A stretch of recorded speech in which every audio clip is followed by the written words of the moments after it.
السلام علیکم ورحمۃ اللہ وبرکاتہ۔ الحمد للہ رب العالمین، الصلاۃ والسلام علی اشرف الانبیاء والمرسلین۔ رب اشرح لی صدری ویسر لی امری واحلل عقدۃ من لسانی یفقهوا قولی۔ اللهم فقهنا فی الدین، اللهم فقهنا لما تحب وترضى، اللهم الهمنی رشدی ویسر من شر نفسی، اللهم انفعنی بما علمتنی وعلمنی ما ينفعني وزدنی علما وزدنا علما یا ارحم الراحمین۔ اللهم اجعل القرآن ربیع قلوبنا ونور صدورنا واصلح لنا بیننا، اللهم فقهنا في الدين يا رب، لك الحمد كما ينبغي لجلال بوجهك العظيم سلطانك، الحمد لله الذي بنعمته تتم الصالحات، اللهم لك الحمد كله ولك الشكر كله يا ارحم الراحمين۔ اللہ کی توفیق سے آج 17واں پارہ ہم شروع کر رہے ہیں۔ اللہ تعالیٰ آسان ہی کرے ہمارے لیے، اور اس کا سمجھنا، پڑھنا، اس کا فہم، اور ہم کو استقامت نصیب کرے یا رب العالمین۔ 17واں پارہ سورہ انبیاء سے شروع ہو رہا ہے۔ انبیاء یعنی بہت سارے نبیوں کے اس میں واقعات آئیں گے، ان کی باتیں آئیں گی انشاءاللہ اس میں، اسی لیے اس سورہ کا نام انبیاء، نبی کی جمع۔ اعوذ باللہ من الشیطان الرجیم، بسم اللہ الرحمن الرحیم۔ اقترب للناس حسابهم وهم في غفلة معرضون ما يأتيهم من ذكر من ربهم محدث إلا استمعوه وهم يلعبون لاهية قلوبهم وأسروا النجوى الذين ظلموا هل هذا إلا بشر مثلكم أفتأتون السحر وأنتم تبصرون قال ربي يعلم القول في السماء والأرض وهو السميع العليم بل قالوا أضغاث أحلام بل افتراه بل هو شاعر وَلْيَأْتِنَا بِآيَةٍ كَمَا أُرْسِلَ الْأَوَّلُونَ مَا آمَنَتْ قَبْلَهُم مِّن قَرْيَةٍ أَهْلَكْنَاهَا أَفَهُمْ يُؤْمِنُونَ۔ لوگوں کا حساب نزدیک آ گیا ہے اور وہ غفلت میں منہ پھیرے ہوئے ہیں۔ ان کے رب کی طرف سے ان کے پاس جو بھی نصیحت آتی ہے اسے ہنستے کھیلتے سنتے ہیں۔ ان کے دلوں میں غفلت ہے، اور ان ظالموں نے چپکے کانا پھوسی کی کہ یہ تو تم ہی جیسے صرف ایک انسان ہے، کیا تم آنکھوں دیکھے جادو کے پھیر میں آ رہے ہو؟ نبی نے فرمایا کہ میرا رب آسمان و زمین کی ہر بات جانتے ہیں، اور وہ خوب سننے والے اور خوب جاننے والے ہیں۔ بلکہ انہوں نے یہ بھی کہا کہ قرآن پورا گندہ خیالات ہے، بلکہ انہوں نے خود قرآن گڑھ لیا ہے، بلکہ یہ تو ایک شاعر ہے۔ اچھا، تو انہیں ہمارے پاس کوئی معجزہ لانا چاہیے، جیسے پہلے نبیوں کو بھیجا گیا تھا۔ ان سے پہلے وہ بستیاں بھی ایمان نہیں لائی تھی جن کو ہم نے تباہ کر ڈالا، تو کیا اب یہ مومن بن جائیں گے؟ تو اللہ سبحانہ وتعالیٰ مشرکین مکہ سے خطاب ہے کہ سوال کیا کرتے تھے کہ کب ہم پر، اگر تم سچے ہو تو عذاب آئے گا، اور کب وہ ہے تو یہاں پر اسی کا وہ ہے کہ قیامت، اور اگر تم پر عذاب آئے یا نہیں، لیکن قیامت تو بہت ہی قریب ہے۔ نبی صلی اللہ علیہ وسلم نے فرمایا کہ غفلت سے دنیا میں پھنسنا مراد ہے، یعنی جو دنیا کی مشغولیت میں پھنسے ہوئے اور غفلت میں ہیں۔ ذکر کا معنی یہاں پر آیا ہے جو کہ یہ ذکر ہے تمہارے رب کی طرف سے، تو ذکر کے 3 معنی ہے۔ نمبر 1 فضیلت، نمبر 2 تمہاری ہی بات، اور نمبر 3 تمہارے فائدے کے لیے نصیحت۔ تو لوگوں سے خطاب ہے، یعنی یہ نہیں کہ خالی ایمان والوں سے قیامت کے بارے میں ڈرایا جا رہا ہے یا خبردار کیا جا رہا ہے، بلکہ قیامت تو آئے گی تب سب تمام زمین کے لوگوں پر آئے گی۔ لوگوں اشارہ ہے قرب قیامت کی طرف، یا اس بات کی طرف کہ انسان کی موت قریبی ہے۔ یعنی جیسا کہ ایک شخص نے پوچھا کہ یا رسول اللہ صلی اللہ علیہ وسلم سے قیامت کب آئے گی، تو آپ صلی اللہ علیہ وسلم نے فرمایا قیامت تو قریبی ہے، یعنی جس دن تیری موت واقع ہوگی اس دن سے تیری قیامت شروع ہو جائے گی، یعنی جس سے انسان کو یہ پتہ چل جائے گا کہ عمل کی مہلت اب ختم اور حساب کا وقت شروع۔ جو شخص بھی دنیا سے فوت ہو کر جاتا ہے اس کا قبر میں بھی ایک مختصر حساب ہوتا ہے، من ربک ما دینک من نبیک، اور قیامت کے دن انسان کے قدم جب تک نہیں ہلیں گے تب تک 4 یا 5 باتوں کا وہ حساب نہ دے لے۔ نمبر 1 وقت کہاں لگایا، عمر کہاں گزاری، اسپیشلی جوانی کا وقت کہاں لگایا تھا، اور مال کہاں سے کمایا تھا، کہاں خرچ کیا، اور جو علم حاصل کیا اس پر کتنا عمل کیا۔ تو ان ساری چیزوں کی تیاری ہم کو اسی دنیا میں رہتے ہوئے ابھی سے پریکٹس کرنا ہے کہ ہم جا کے کیا جواب دیں گے، کہ بچپن سے اب تک کا چلو نابالغ تھے، جب تک بالغ ہوئے اس کے بعد سے تو ہوش و حواس کی زندگی کس کام میں ہماری گزری، کیا کرتے رہے ہم، خالی دنیا بنانے، دنیا سنوارنے، دنیا کی پڑھائی، دنیا کا سب کچھ، اور آخرت کے لیے بھی کچھ کیا یا نہیں، کیونکہ ایک ایک منٹ کا حساب دینا ہے۔ لما حسبنا حسابا یسیرا یا رب. نبی صلی اللہ علیہ وسلم نے فرمایا نہ میں دنیا سے ہوں اور نہ دنیا مجھ سے ہے، بے شک مجھے اور قیامت کو اس طرح بھیجا گیا ہے کہ ہم ایک دوسرے سے آگے بڑھنے کی کوشش کر رہے ہیں. یعنی میں آ گیا ہوں اور اب میرے بعد ہی فوراً ہی قیامت قریب ہے. نبی صلی اللہ علیہ وسلم کے ساتھی سہل بن سعد سے روایت ہے کہ نبی صلی اللہ علیہ وسلم نے فرمایا مجھے اور قیامت کو ان دونوں انگلیوں کی طرح شہادت کی اور بیچ کی انگلی کی طرح سمجھو کہ اتنے قریب ہیں. اتنے قریب کے لیے تیاری کیا ہے؟ جب کوئی کام بالکل سر پر آ جاتا ہے تو کیا ہم ایسی غفلت میں پڑے ہوتے ہیں؟ کیا کر رہے ہوتے ہیں؟ شادی بیاہ کا موقع ہو یا جو بھی کام ہو کہ جو ہم کو اہم ہے، جس کو ہم کرنا ضروری ہوتا ہے، تو کیا ہم ایسی غفلت میں بیٹھے رہتے کہ ہاں آئے گی تو دیکھا جائے گا؟ نہیں، دیکھا جائے گا کا وہ نہیں ہے. یا موت تمہاری سر پر کھڑی ہو آئے گی تو جب بولو گے کہ ہاں آئے گی تو دیکھا جائے گا، یا پھر یہ کہ قیامت آ جائے تو کیا کہو گے کہ آئے گی تو دیکھا جائے گا؟ تو آج کیوں غفلت میں ہیں ہم، اور اتنی دوری کیوں ہے اللہ تعالیٰ سے ہماری؟ اس بارے میں ہم لوگوں کو قرآن غور و فکر کی دعوت دیتا ہے.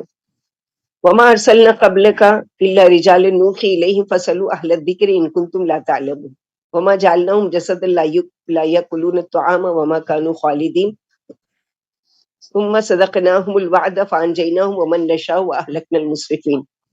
ہم نے آپ سے پہلے جس قدر بھی رسول بھیجے سب مرد ہی تھے جن پر ہم وہی کرتے تھے. اگر تم کو علم نہیں تو اہل کتاب سے پوچھ لو. ہم نے انہیں ایسے جسم نہ بنایا تھا کہ وہ کھاتے پیتے نہ ہو اور نہ وہ ہمیشہ رہنے والے تھے. پھر ہم نے ان سے اپنا وعدہ سچا کر دکھایا اور انہیں اور ان کو بھی جن کو ہم نے چاہا نجات دی، اور ہم نے حد سے آگے بڑھنے والوں کو ہلاک کر دیا. یعنی طرح طرح کی لوگوں کی جو ہمیشہ ڈیمانڈ ہوتے تھے یہ رسول انسان کیوں ہے اور فرشتہ کیوں نہیں نازل ہوتا اور یہ مرد ہی کیوں؟ تو اللہ سبحانہ وتعالیٰ یہاں جواب دے رہے کہ ہمیشہ ہم نے کوئی نبیہ نہیں بن کر آئی، یعنی کوئی عورت کو نبی نہیں چنا، بلکہ کیا ہے مرد ہی میں سے چنا ہے اور تمہارے ہی لوگوں میں سے چنا ہے. اور ایک یہ جو ہے کہ فَاسْأَلُوا أَهْلَ الذِّكْرِ إِن كُنتُمْ لَا تَعْلَمُونَ، آیت نمبر 7 میں اللہ تعالیٰ فرما رہے ہیں جس چیز کا علم، اس سے کیا پتہ چلتا ہے کہ جس چیز کا علم اگر نہ ہو تو ضرور وہ مسئلہ کسی علم والوں سے ضرور معلوم کر لینا چاہیے. اس میں حیا یا تکبر نہیں کرنا چاہیے. تو یہاں پر یہی بتایا گیا کہ کوئی بھی چیز کے لیے، کیونکہ اگر شرم کریں گے تو کیا کریں گے؟ شریعت پہ کوئی ایسا عمل ہم کرتے چلے جا رہے ہیں جس کا ہم علم ہی نہیں اور ہم غلط کام کر رہے ہیں کہ شرم آتی ہے پوچھنے.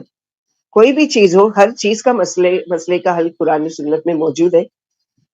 یعنی اپنی خفیہ باتیں بھی ہیں یا ظاہری باتیں بھی ہیں. اور اگر تکبر کہ مجھے پوچھنے کی ضرورت تھی، مجھے سب کچھ آتا ہے، تو یہ دونوں چیزیں ہلاک کرنے والی ہے. کیونکہ لا علمی میں انسان اگر وہ عمل کرتا رہے گا تو اس کا نقصان کیا ہوگا کہ وہ غلط بات کرتا رہے گا. اور کل کی آیت جو ہم لوگوں نے پڑھی قل هل ننبئكم بالاخسرین اعمالا الذین ضل سعیهم فی الحیاۃ الدنیا وهم یحسبون انهم یحسنون صنعا، تو اس میں یہی بتایا گیا نا کہ بغیر علم کے بس لوگوں کو دیکھا دیکھی یا سالوں سے کرتے ہوئے چلے آ رہے ہیں، اس کو دیکھ کر کرتے ہوئے، نہ کسی سے پوچھا کہ جو یہ ہم سالوں سے عمل کر رہے ہیں یہ صحیح ہے یہ غلط ہے. بس لوگوں کی یعنی آبا و اجداد کی اندھی تقلید یا لوگوں کو دیکھا دیکھی. تو یہاں پر اللہ سبحانہ وتعالیٰ کہہ رہے ہیں کہ یعنی فَاسْأَلُوا أَهْلَ الذِّكْرِ إِن كُنتُمْ لَا تَعْلَمُونَ. تو علم حاصل کرنے کے لیے نہ حیا کرنا ہے نہ تکبر کرنا ہے، بلکہ صحیح علم حاصل کر کے اس کے مطابق عمل کرنا ہے. کیونکہ ہم لوگ جو سورہ فاتحہ میں پڑھتے ہیں غیر المغضوب علیہم ولا الضالین، تو یہودی جو تھے علم بہت تھا لیکن عمل نہیں تھا، اور نصارہ کے پاس عمل بہت زیادہ تھا، علم کے بغیر عمل کیا کرتے تھے. تو دونوں کو ہی ضالین کہا ہے اللہ سبحانہ وتعالیٰ نے. لقد انزلنا الیکم کتابا فیہ ذکرکم افلا تعقلون وکم قسمنا من قریۃ کانت ظالمۃ وانشأنا بعدها قوما آخرین فلما احسوا بأسنا اذا هم منها يركضون لا تركضوا وارجعوا الى ما اترفتم فیہ ومساکنکم لعلکم تسألون قالوا یا ویلنا انا كنا ظالمین فما زالت تلك دعواهم حتى جعلناهم حصیدا خامدین. بلا شبہ ہم نے تم پر ایک ایسی کتاب اتاری ہے جس میں تمہارے لیے نصیحت ہے، کیا پھر بھی تم عقل سے کام نہیں لیتے؟ ہم نے بہت سی ظالم بستیاں تباہ کر ڈالی اور ان کے بعد دوسری قومیں پیدا کر دی. پھر جب انہوں نے ہمارے عذاب کی آہٹ پا لی تو آہٹ پاتے ہی بھاگ کھڑے ہوئے. مت بھاگو اور جہاں تم عیش و آرام سے سہ رہے تھے وہیں لوٹ جاؤ اور اپنے اپنے گھر جاؤ تاکہ تم سے پوچھ لیا جائے۔ کہنے لگے ہائے ہماری شامت، واقعی ہم ظالم تھے۔ پھر ان کا برابر یہی قول رہا یہاں تک کہ ہم نے انہیں کٹی ہوئی کھیتی کی طرح بالکل بجھا کر رکھ دیا۔ تو اللہ سبحانہ و تعالیٰ کی زبردست قدرت نشانی، اور یہ اہم آیت ہے، آیت نمبر 10 سورہ انبیاء کی، کہ لقد انزلنا الیکم کتابا، بلا شبہ ہم نے اتاری ہے تم پر کتاب، فیہ اس میں ذکرکم تمہاری بات ہے، میری بات ہے، آپ کی بات ہے، تمام انسانوں کی بات ہے۔ کہیں نہ کہیں کوئی نہ کوئی چیز ایسی ہے جو ہم لوگوں کو یہ کرتی ہے، جیسے قرآن اب تک آپ نے سنا 16 پارہ، تو ہر ایک نے اگر محسوس کیا ہوگا کہ یہ تو میرے مسئلے کا حل بتا رہا ہے، یا یہ میری بات کی جا رہی ہے، یا اس قرآن سے سنتے ہوئے ایسا لگ رہا ہے کہ جیسے میرے بارے میں بات کی جا رہی ہے۔ تو ایسے ہی جو ایک صحابی ہیں آپ صلی اللہ علیہ وسلم کی، جن کا نام ہے حضرت احنف ابن قیس، ایک روز قرآن مجید کی تلاوت سن رہے تھے کسی قاری سے۔ قاری نے سورہ انبیاء کی جب یہ آیت تلاوت کی، لقد انزلنا الیکم کتابا فیہ ذکرکم افلا تعقلون، تو یہ سن کر حضرت احنف سن کر چونک اٹھے اور کہنے لگے ذرا قرآن مجید تو لاؤ، دیکھو میرا ذکر اللہ تعالیٰ نے کہا، اللہ تعالیٰ نے کہا کہ میرا ذکر ہے، تو میں دیکھوں کہ میرا ذکر کہا ہے۔ قرآن مجید کا بغور مطالعہ شروع کیا، پڑھتے پڑھتے کچھ لوگوں کا تذکرہ الفاظ میں ملا، وہ رات کو بہت کم سوتے ہیں، آخر شب استغفار کرتے ہیں، ان کے معنی میں سائل اور محروم کا حق ہے، سورہ زاریات آیت نمبر 17-19۔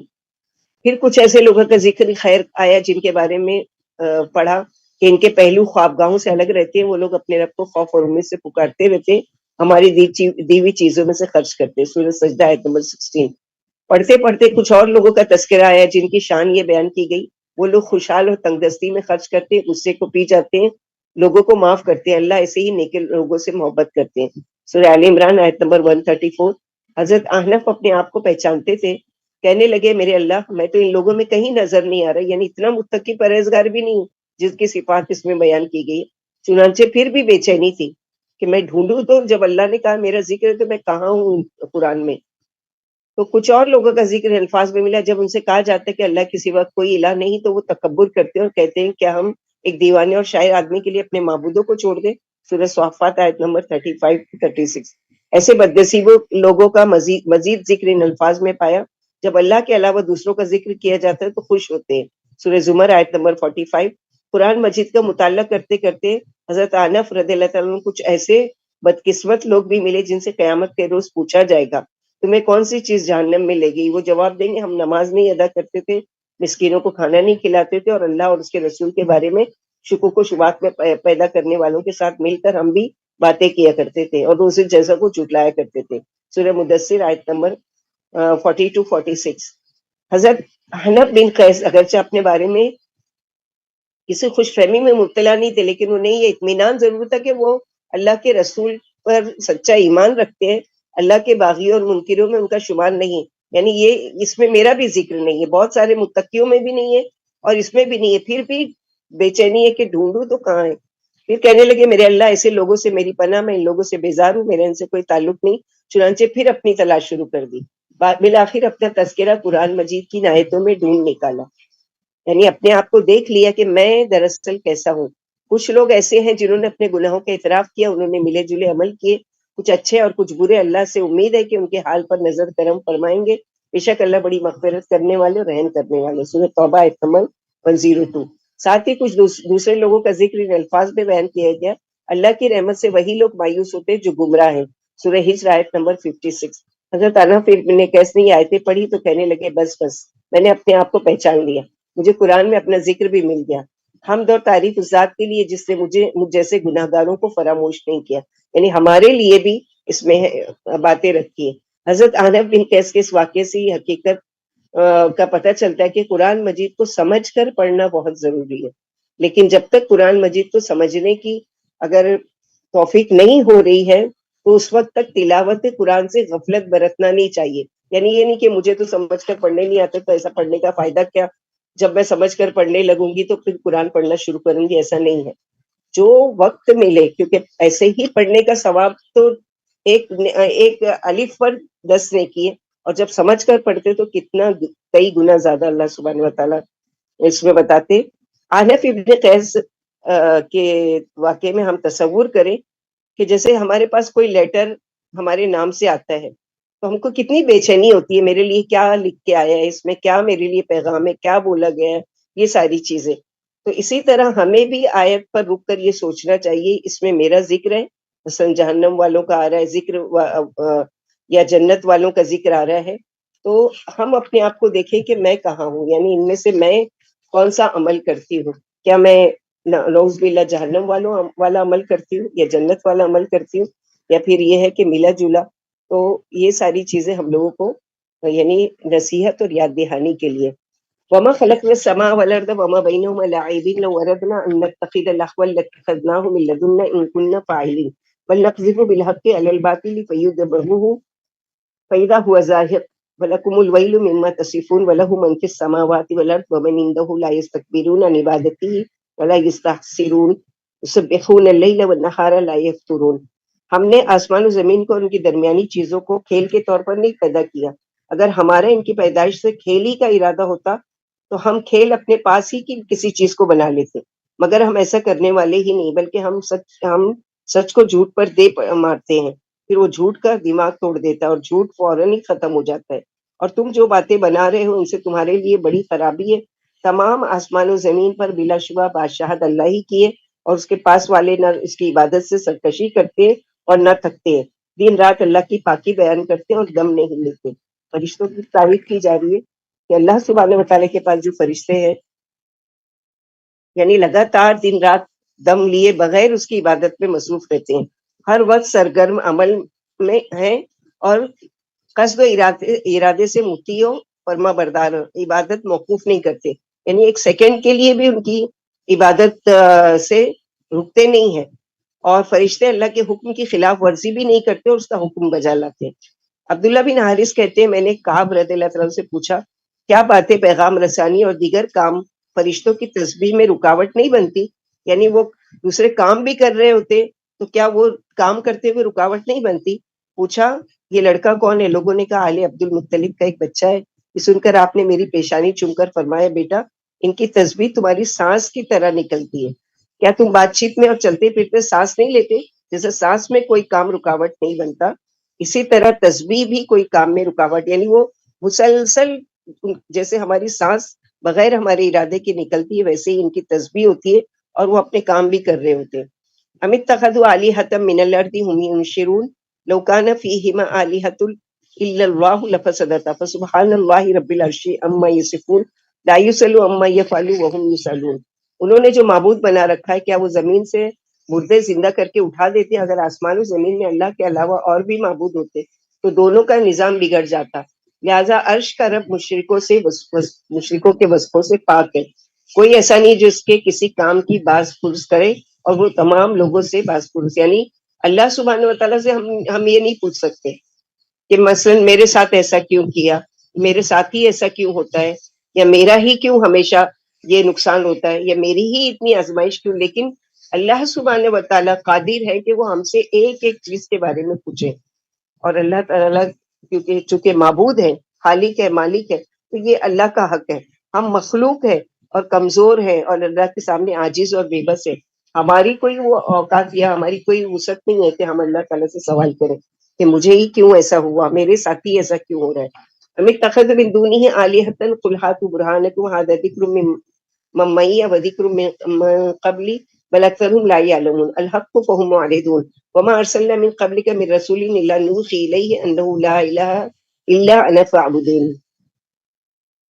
یا انہوں نے اللہ کو چھوڑ کر غیر معبود بنا لی؟ آپ فرما دیجئے کہ اپنی دلیل لاؤ، یہ میرے ساتھیوں کی کتاب اور مجھ سے پہلے نبیوں کی کتابیں موجود ہیں، لیکن اکثر لوگ حق کا یقین نہیں رکھتے اس لیے وہ روگردانی کر رہے ہیں۔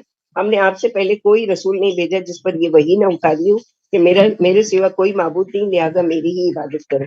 یہ تمام انبیاءوں کے ایک ہی دعوت تھی سب کے لیے کہ ہم اللہ کے بھیجے ہوئے رسول ہیں اور ایک اللہ کی عبادت کرو، ہم بھی اللہ ہی کی عبادت کرتے ہیں۔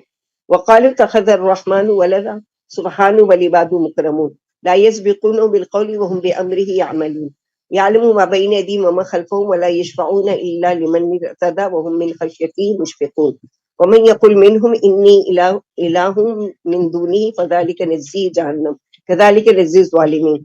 اور لوگوں نے کہا مہربان اللہ کے اولاد ہے، وہ تو پاک ہے، بلکہ فرشتے تو عزت والے بندے ہیں، تو کسی بات میں بھی اس سے پیش قدمی نہیں کر سکتے، اس کے حکم پر عمل کرتے ہیں، اور وہ ان کے آگے پیچھے کی تمام باتیں جانتے ہیں، اور وہ سفارش نہیں کریں گے مگر اسی کی جس سے اللہ راضی ہو، اور وہ اس کے خوف سے سہمے ہوئے رہتے ہیں، اور جو ان میں سے یہ کہے کہ میں اللہ کے سوا معبود ہوں، ہم اس کو جہنم کی سزا دیں گے، ہم ظالموں کو اسی طرح سزا دیا کرتے ہیں۔ تو ان آیتوں میں فرشتوں کو بندہ کہا گیا کہ وہ میرے بندے ہیں۔ مشرکین مکہ چونکہ اللہ کی بیٹیاں کہتے تھے فرشتوں کو، تو فرمائے نہیں، وہ تو بندے ہیں، اور ہمارے وہاں اکرام والے بندے ہیں۔ اور یہاں پر جو کہا کہ وہ من خشیتی ہی مشفقون، تو خشیت وہ ڈر جو علم کی بنیاد پر ہو، اللہ سے ڈرتے ہیں وہ بندے جو علم والے ہیں، جو ڈر علم پر مبنی ہو، اللہ کی عظمت جاننے کے بعد رسپیکٹ کے طور پر سے ڈرنا۔ یعنی اللہ تعالیٰ سے ہم کو کیسے ڈرنا ہے؟ خوف جیسے ہماری نالج میں دو طرح کا ہوتا ہے، مثلا کسی گنڈے یا سخت مزاج والوں سے ڈرنا، یہ بھی خوف ہے، لیکن اس میں احترام نہیں ہے، رسپیکٹ نہیں ہے۔ لیکن ایک ڈر ہوتا ہے مثلا ماں باپ کا یا استاد کا، رسپیکٹ کے ساتھ ڈرنا، تو ان کے احترام میں آپ ڈر رہے ہیں، تو دونوں ڈر میں فرق ہے۔ تو یہاں فرشتے اللہ کے احترام میں ڈرتے ہیں، اور ہم کو بھی اللہ تعالیٰ کے احترام سے، کہ اللہ تعالیٰ دیکھ رہے ہیں، اللہ سبحانہ و تعالیٰ جانتے ہیں، اللہ سبحانہ و تعالیٰ ہماری ایک ایک چیز پر ہماری یعنی پکڑ کر سکتے ہیں۔ تو یہ ساری چیزوں کے بارے میں رسپیکٹ، کہ اللہ عظیم ہے، جو بڑا ہے، وہ جس نے سب کچھ ہم کو دیا، وہ قادر ہے کہ وہ ہم سے پوچھے کہ اگر ہم کوئی غلطی کریں یا وہ کرے، تو محبت کے ساتھ اللہ سے ڈرنا، خوف کے ساتھ نہیں، خوف اور امید کے درمیان، کہ اللہ سبحانہ و تعالیٰ سے اس چیز کا خوف ہے کہ کہیں کسی بات پر ہماری پکڑ نہ کر لے، اور محبت کے نہیں، اللہ تعالیٰ غفور الرحیم ہے، میرے ساتھ رحم کا معاملہ کریں گے۔ اولم یر الذین کفروا ان السماوات والارض کانتا رتقا ففتقناهما وجعلنا من الماء كل شيء حي افلا يؤمنون وجعلنا في الارض رواسي ان تميد بهم وجعلنا فيها فجاجا سبلا لعلهم يهتدون وجعلنا السماء سقفا محفوظا وهم عن آياتها معرضون وهو الذي خلق الليل والنهار والشمس والقمر كل في فلك يسبحون۔ ابن عباس رضی اللہ عنہ فرماتے ہیں، ان سے پوچھا گیا کہ پہلے رات تھی یا دن، یعنی پہلے اللہ سبحانہ کیا کافروں کو معلوم نہیں کہ آسمان و زمین پہلے ملے جلے تھے، یعنی الگ الگ نہیں تھے بلکہ ایک ساتھ تھے، پھر ہم نے انہیں پھاڑ کر جدا کیا، اور ہم نے پانی سے ہر زندہ چیز بنائی، کیا پھر بھی یہ ایمان نہیں لاتے؟ اور ہم نے زمین میں میخیں گاڑ دی تاکہ لوگوں کو نہ ہلیں، نہ ہلائے یہ زمین، اور ہم نے اس میں فراخ راستے بنا دی تاکہ لوگ راہ پا سکے، اور ہم نے آسمان کو ایک محفوظ چھت بنا دیا، اور لوگ اللہ کی نشانیوں سے منہ موڑے ہوئے۔ اسی نے رات دن کو اور سورج چاند کو پیدا کیا، ہر ایک اپنے اپنے محور میں گھوم رہے ہیں۔ تو اسی کے بارے میں ابن عباس فرماتے ہیں کہ ان سے پوچھا گیا کہ پہلے رات تھی یا دن؟ فرمایا جب آسمان و زمین ملے جلے تھے تو اندھیرا ہی اندھیرا تھا، یہاں سے معلوم ہوا کہ پہلے رات تھی۔ تو شفق سے معنی رات کا اندھیرا اور دن کی روشنی کا باہم ملنا۔ شفق کہتے ہیں غروب آفتاب کے وقت روشنی کا تاریکی سے ملاپ، دو اپوزٹ چیزوں کا ملاپ، اس سے ڈر اور محبت کا ایک ساتھ ملنا اور اللہ کے احترام میں۔ آیت اس میں جو ہے کہ اولم یرا، تو یرا دیکھنے اور جاننے کے معنی میں آتا ہے، اور جو اس میں بتایا گیا کہ پہلے دونوں زمین و آسمان ملے جلے تھے، پھر اللہ تعالیٰ نے اس کو پھاڑ کر الگ کیا، اور آج سائنس بھی پروف کر رہی ہے کہ زمین و آسمان آپس میں ملے ہوئے جلے تھے، جیسے کہ سپر آئٹم کہا جاتا ہے جس کو، پھر بگ بینگ کا دھماکہ ہوا، اور پھر زمین اور آسمان بہت سی گیلیکسیز وجود میں آئے۔ بہرحال یہ سائنس کا علم ہے، اگر دھماکہ ہوا بھی تو کس نے کیا وہ دھماکہ؟ اللہ سبحانہ و تعالیٰ نے، اور جتنے بھی سیارے ہیں ان میں سے صرف زمین پر پانی ہی باقی ہے، اور سیارے ہر دوسرے جو ہیں گیلیکسیز، وہاں پر پانی کا وجود بھی نہیں ہے۔ تو یہ بھی اللہ سبحانہ و تعالیٰ کی کتنی بڑی نشانی ہے کہ اللہ تعالیٰ نے ہم کو زمین میں بسانا تھا، اس لیے ہمارے لیے پانی کا بھی انتظام کیا سبحانہ و تعالیٰ۔ یعنی اللہ تعالیٰ کی جتنی تعریف کی جائے کم ہے۔ ابو ہریرہ رضی اللہ عنہ نبی صلی اللہ علیہ وسلم سے کہا، آپ کو دیکھ کر میری آنکھوں میں ٹھنڈک اور دل کو چین آ جاتا ہے، آپ ہمیں ہر چیز کے بارے میں بتائیں۔ فرمائے ہر چیز پانی سے پیدا کی گئی، یعنی کوئی بھی چیز اس کی جان، اس کی جو وجود میں لانے کا وہ ذریعہ ہے، سورس ہے، وہ کیا ہے؟ پانی۔ اتنا ضروری ہے پانی انسان کی زندگی کے لیے۔ وَمَا جَعَلْنَا لِبَشَرٍ مِّن قَبْلِكَ الْخُلْدَ أَفَإِن مِتَّ فَهُمُ الْخَالِدُونَ کل نفس ذائقۃ الموت ونبلوکم بالشر والخیر فتنہ والینا ترجعون. ہم نے آپ سے پہلے بھی کسی انسان کو ہمیشگی نہیں دی، پھر اگر آپ فوت ہو جائیں تو کیا یہ ہمیشہ رہیں گے؟ ہر شخص موت کا مزہ چکھنے والا ہے. ہم تم کو برائی اور بھلائی میں مبتلا کر کے آزماتے ہیں اور تم کو ہماری طرف لوٹ کر آنا ہے. تو دنیا میں کسی کی بھی زندگی دائمی نہیں ہے، یہاں تک کہ انبیاؤں کی بھی نہیں. سارے انبیاء چلے گئے دنیا سے، سوائے جیسے عیسیٰ علیہ السلام، کہ وہ اٹھا لیے گئے اور وہ اپنی طبعی موت کے لیے دوبارہ دنیا میں آئیں گے. اس کے علاوہ کوئی بھی نہیں. جیسے لوگ انکار کرتے کہ گستاخان رسول ہیں جو کہتے ہیں کہ اللہ کے رسول فوت ہو گئے ہیں، تو وہ فوت نہیں ہوئے، پردہ کر گئے. پردہ تو ہے ہی ہے، واقعی میں سبھی کا پردہ ہو جاتا ہے. دنیا اور قیامت کے بیچ میں ایک جگہ ہے جس کو برزخ کہا جاتا ہے. عربی میں اس کو برزخ کہتے ہیں اور اردو میں اسی کو پردہ کہتے ہیں، کہ دونوں کے بیچ کی جگہ ہے وہ. تو وہاں سبھی چلے گئے ہیں.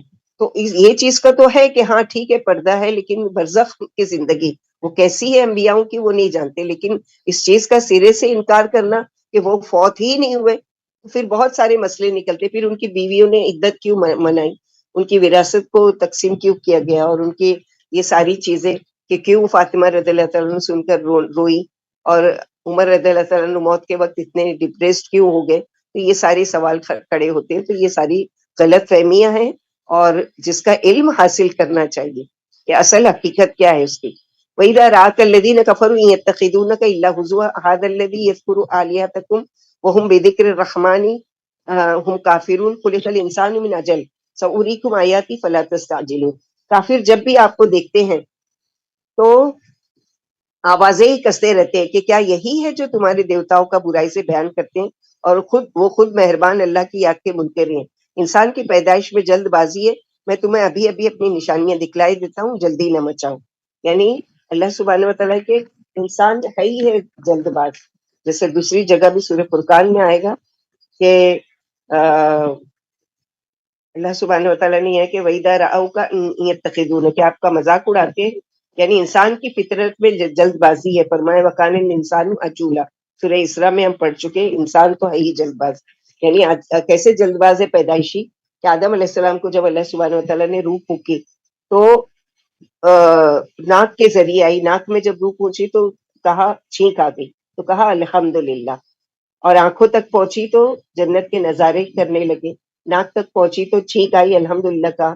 پھر جب روح حلق سے نیچے اتری پیٹ میں تو جنت کی نعمتیں دیکھ کر بھوک لگی. اور ابھی پیر تک روح پہنچی بھی نہیں تھی کہ جلدی سے کوشش کرنے لگے کہ میں کھڑے ہو جاؤں اور لپک کر ان نعمتوں کو کھا لوں، اور نہیں چل سکے کیونکہ ابھی تک روح پیر تک نہیں پہنچی تھی. تو اسی لیے اللہ سبحانہ و تعالیٰ نے فرمایا کہ انسان عجولہ یعنی جلد باز پیدا کیا گیا، یعنی جلدی کرتا ہے کوئی بھی چیز میں جلد بازی. اسی طرح دعائیں مانگتے مانگتے بھی جب دیکھتے ہیں کہ دعا نہیں قبول ہو رہی ہے تو جلد بازی کرتا ہے. اور اللہ سبحانہ و تعالیٰ اس پر کہ اس کا یقین ہی نہیں ہے مجھ پر کہ میں اس کو دوں گا، جب تک کہ اس کی دعا میں وہ یعنی وہ رہتی ہے قبولیت کا، وہ کہ جب تک وہ جلد بازی نہیں کرتا کہ مایوس ہو جاتا ہے. جلد بازی کیا ہے؟ ایک مایوسی کی وہ ہے، اور جلد بازی دوسرے کاموں میں بھی وہ کاموں کو بھی خراب کر دیتی ہے. وَيَقُولُونَ مَتَىٰ هَٰذَا الْوَعْدُ إِن كُنتُمْ صَادِقِينَ لَوْ يَعْلَمُ الَّذِينَ كَفَرُوا حِينَ لَا يَكُفُّونَ عَن وُجُوهِهِمُ النَّارَ وَلَا عَن ظُهُورِهِمْ وَلَا هُمْ يُنصَرُونَ بَلْ تَأْتِيهِمْ بَغْتَةً فَتَبْهَتُهُمْ فَلَا يَسْتَطِيعُونَ رَدَّهَا وَلَا هُمْ يُنظَرُونَ. لوگ کہتے ہیں کہ یہ وعدہ کب آئے گا، اگر تم سچے ہو تو بتاؤ. کاش ان کافروں کو اس گھڑی کا علم ہوتا جب یہ اپنے چہروں سے آگ نہ ہٹا سکیں گے، اور نہ اپنی پشتوں سے، اور نہ انہیں کسی قسم کی مدد پہنچائی جائے گی، بلکہ وہ گھڑی تو ان کے پاس اچانک آ جائے گی اور انہیں بدحواس بنا دے گی. پھر یہ اسے ہٹا بھی نہیں سکیں گے، نہ انہیں مہلت دی جائے گی. یعنی ابھی چھوٹی سی چیز لگ رہی ہے قیامت، چھوٹی سی چیز لگ رہی ہے جہنم اور اس کی آگ. تو یاد رکھو کہ جب آ جائے گی نا تو یہ پھر تو ان کو مہلت بھی نہیں ملے گی اور یہ اس کو اپنے سے دور بھی نہیں کر سکیں گے. وَلَقَدِ اسْتُهْزِئَ بِرُسُلٍ مِّن قَبْلِكَ فَحَاقَ بِالَّذِينَ سَخِرُوا مِنْهُم مَّا كَانُوا بِهِ يَسْتَهْزِئُونَ قُلْ مَن يَكْلَؤُكُم بِاللَّيْلِ وَالنَّهَارِ مِنَ الرَّحْمَٰنِ بَلْ هُمْ عَن ذِكْرِ رَبِّهِمْ مُعْرِضُونَ أَمْ لَهُمْ آلِهَةٌ تَمْنَعُهُم مِّن دُونِنَا لَا يَسْتَطِيعُونَ نَصْرَ أَنفُسِهِمْ وَلَا هُم مِّنَّا يُصْحَبُونَ. دیکھیے آپ سے پہلے رسولوں کے ساتھ بھی مذاق کیا گیا، پھر مذاق اڑانے والوں ہی پر وہ چیز الٹ پڑی جس کا وہ مذاق اڑایا کرتے تھے. آپ ان سے پوچھے تو صحیح کہ مہربان اللہ کے سوا اور کون تمہاری دن رات حفاظت کر رہا ہے؟ بلکہ یہ لوگ اپنے رب کے ذکر سے کترا رہے ہیں۔ کیا ان کے ایسے معبود ہیں جو انہیں ہمارے سوا مصائب سے بچا سکے؟ وہ تو خود اپنی مدد کی بھی طاقت نہیں رکھتے، اور نہ انہیں ہماری طرف سے پناہ دی جاتی ہے۔ یعنی یہ سب اپنی بنائی ہوئی ساری چیزیں ہیں اپنے ہاتھوں کی، اللہ سبحانہ وتعالیٰ نے تو ایسی کوئی چیز کی دلیل بھی نہیں بھیجی ہے۔ بل متعنا هؤلاء وآباءهم حتى طال عليهم العمر فلا يرون أننا نأتي الأرض ننقصها من أطرافها أفهم الغالبون قل إنما أنذركم بالبخيل ولا يسمع الصم الدعاء إذا ما ينذرون ولئن مستهم نفحة من عذاب ربك ليقولن يا ويلنا إنا كنا ظالمين ونضع الموازين القسط ليوم القيامة فلا تظلم نفس شيئا وإن كان مثقال حبة من خردل أتينا بها وكفى بنا حاسبين۔ بلکہ ہم نے انہیں ان کے باپ دادا کو فائدہ اٹھانے دیا، یہاں تک کہ اسی حال میں ان پر ایک مدت گزر گئی۔ کیا وہ دیکھ نہیں رہے کہ ہم زمین کو اس کے کناروں سے گٹاتے چلے آ رہے ہیں؟ پھر کیا یہی غالب آئیں گے؟ آپ فرما دیجئے میں تم کو اللہ ہی کے کلام سے ڈرا رہا ہوں، اور بہرے پکار کو سنتے ہی نہیں۔ جب انہیں ڈرایا جاتا ہے، اگر انہیں آپ کے رب کے عذاب کی بھاپ بھی لگ جائے تو پکار اٹھیں گے کہ ہائے ہماری شامت، ہم ظالم تھے، اور ہم قیامت کے دن انصاف کے لیے ترازو نصب کریں گے، اور کسی پر ذرہ سا بھی ظلم نہیں ہوتا۔ اگر رائی کے دانے کے برابر بھی عمل ہوگا تو ہم اسے لے آئیں گے، اور ہم حساب لینے میں کافی ہے۔ محقق نے حساب ایسی رہا وَمَن يَعْمَلْ مِثْقَالَ ذَرَّةٍ خَيْرًا يَرَهُ وَمَن يَعْمَلْ مِثْقَالَ ذَرَّةٍ، یعنی باریک سے باریک، زائل کے دانے کے برابر، ذرے کے برابر بھی ہوگا تو اس کا بھی وزن اللہ تعالیٰ کیا ایسا بھی ترازو ہے۔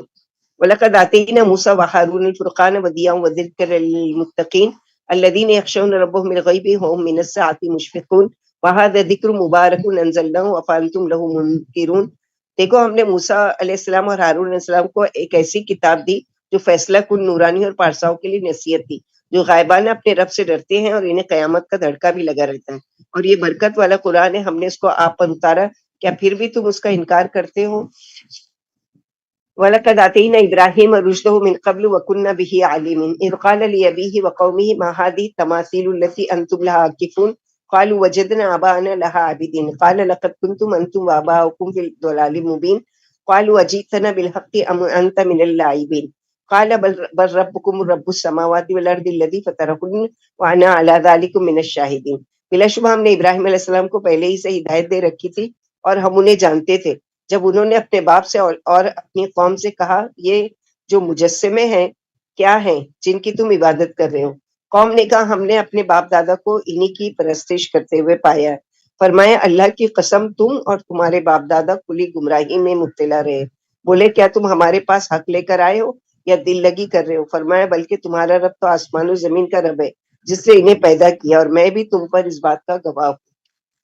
ابراہیم علیہ السلام شروع سے ہی وہ تھے، جیسے کہ ایک دفعہ جو شطرنج کھیلی جاتی ہے اس میں بھی کیا ہے، دیکھا ہوگا اپنے گھوڑے کی شکل ہوتی ہے، کسی کی مورتی ہوتی ہے، کسی کی وہ ہوتی ہے، اس طرح سے۔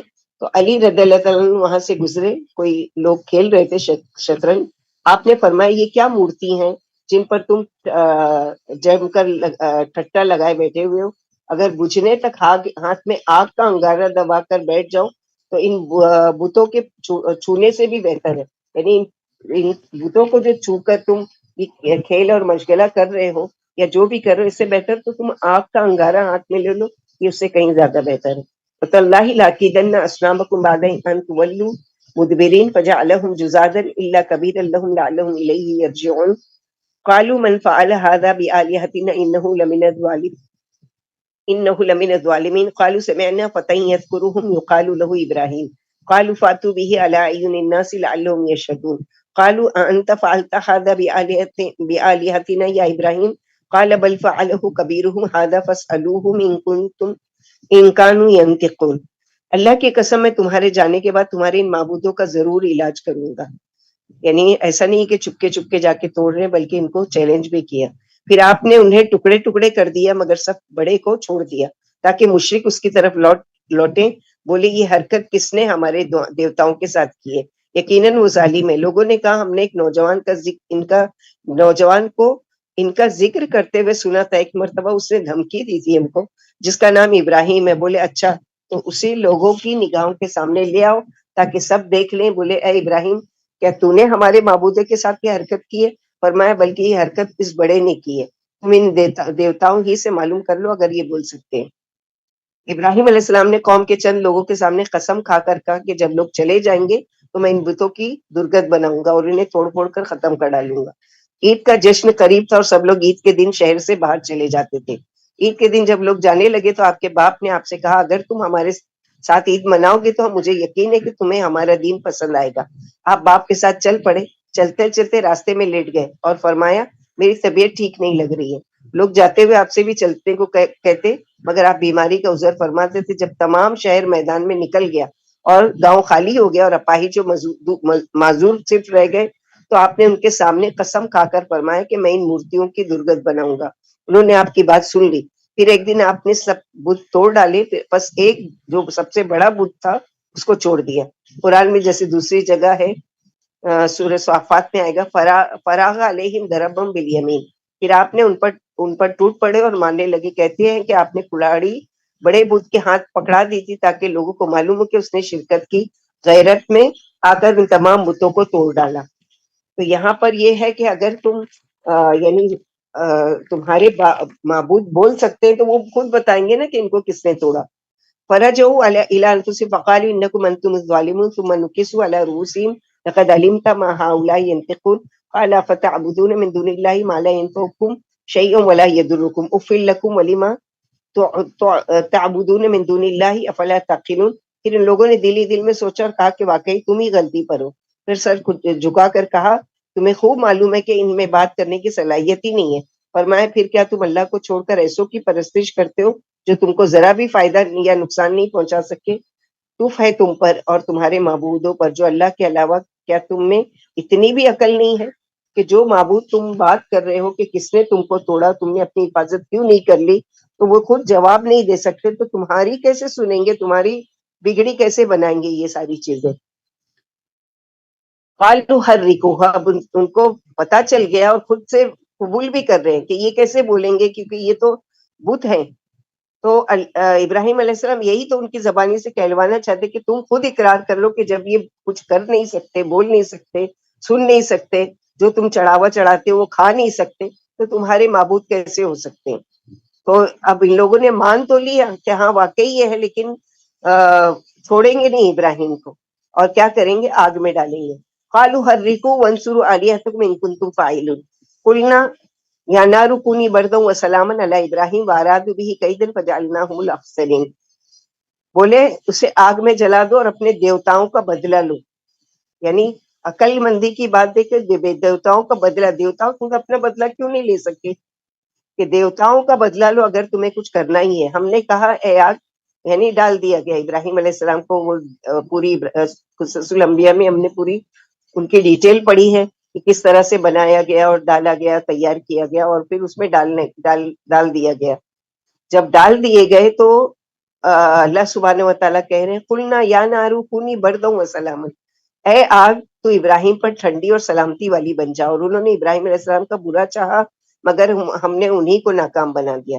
ابن عباس فرماتے جب آپ کو آگ میں ڈالا گیا تو بارش کا فرشتہ انتظار میں تھا کہ مجھے حکم ہو تو پانی برسا کر آگ کو ٹھنڈی کر دوں، مگر اللہ تعالیٰ نے فرشتے کو بھی بیچ میں نہیں لائے یہاں پر، اور ڈائریکٹ آگ کو کہہ رہے ہیں کہ تو سلامتی والی بن جا۔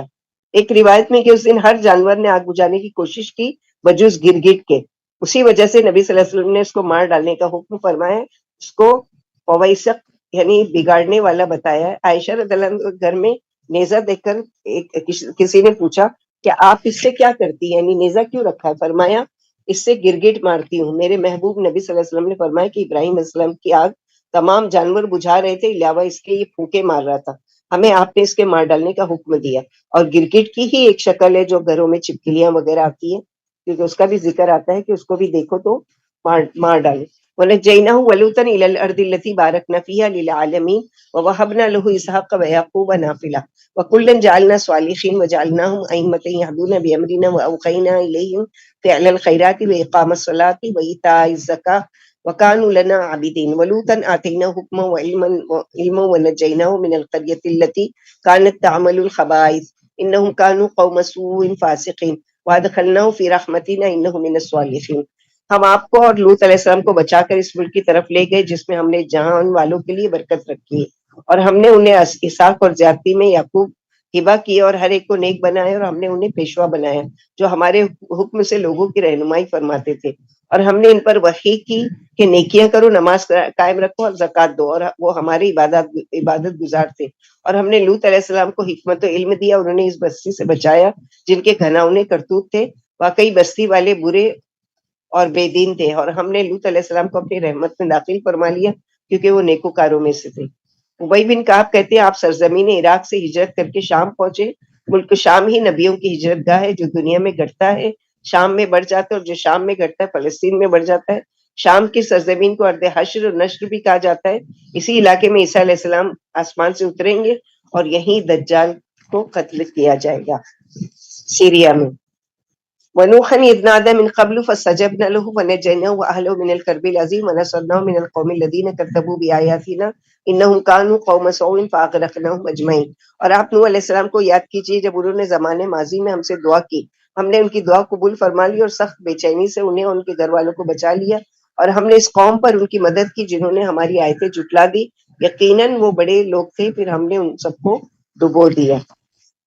وداود وسليمان إذ يحكمان في الحرث إذ نفشت فيه غنم القوم وكنا لحكمهم شاهدين ففهمناهما سليمان وكلا آتينا حكما وعلما وسخرنا مع داود الجبال يسبحن والطير وكنا فاعلين وعلمناه صنعة لبوس لكم لتحصنكم من بأسكم وهل أنتم شاكرون ولسليمان الريح عاصفة تجري بأمره إلى الأرض التي باركنا فيها وكنا بكل شيء عالمين ومن الشياطين من يغوصون له ويعملون عملا دون ذلك وكنا لهم حافظين۔ اور داؤد علیہ السلام سلیمان علیہ السلام کو بھی یاد کیجئے جب وہ ایک کھیت کے بارے میں فیصلہ کر رہے تھے، جبکہ اسے کچھ لوگوں کی بکریاں رات میں چر گئی تھی، اور ان کے فیصلے کے وقت ہم بھی حاضر تھے۔ پھر ہم نے وہ معاملہ سلیمان علیہ السلام کو سمجھا دیا، اور ہم نے ہر ایک کو حکمت علم دیا، اور ہم نے داؤد علیہ السلام کے تابع دار پہاڑ بنا دیے جو ان کے ساتھ اللہ کی پاکی بیان کیا کرتے تھے، اور پرندے بھی اور ہم کرنے والے ہی تھے، اور ہم نے انہیں تمہارے لباس بنانے کی صنعت سکھا دی تھی تاکہ وہ لباس تم کو جنگ میں محفوظ رکھ سکے۔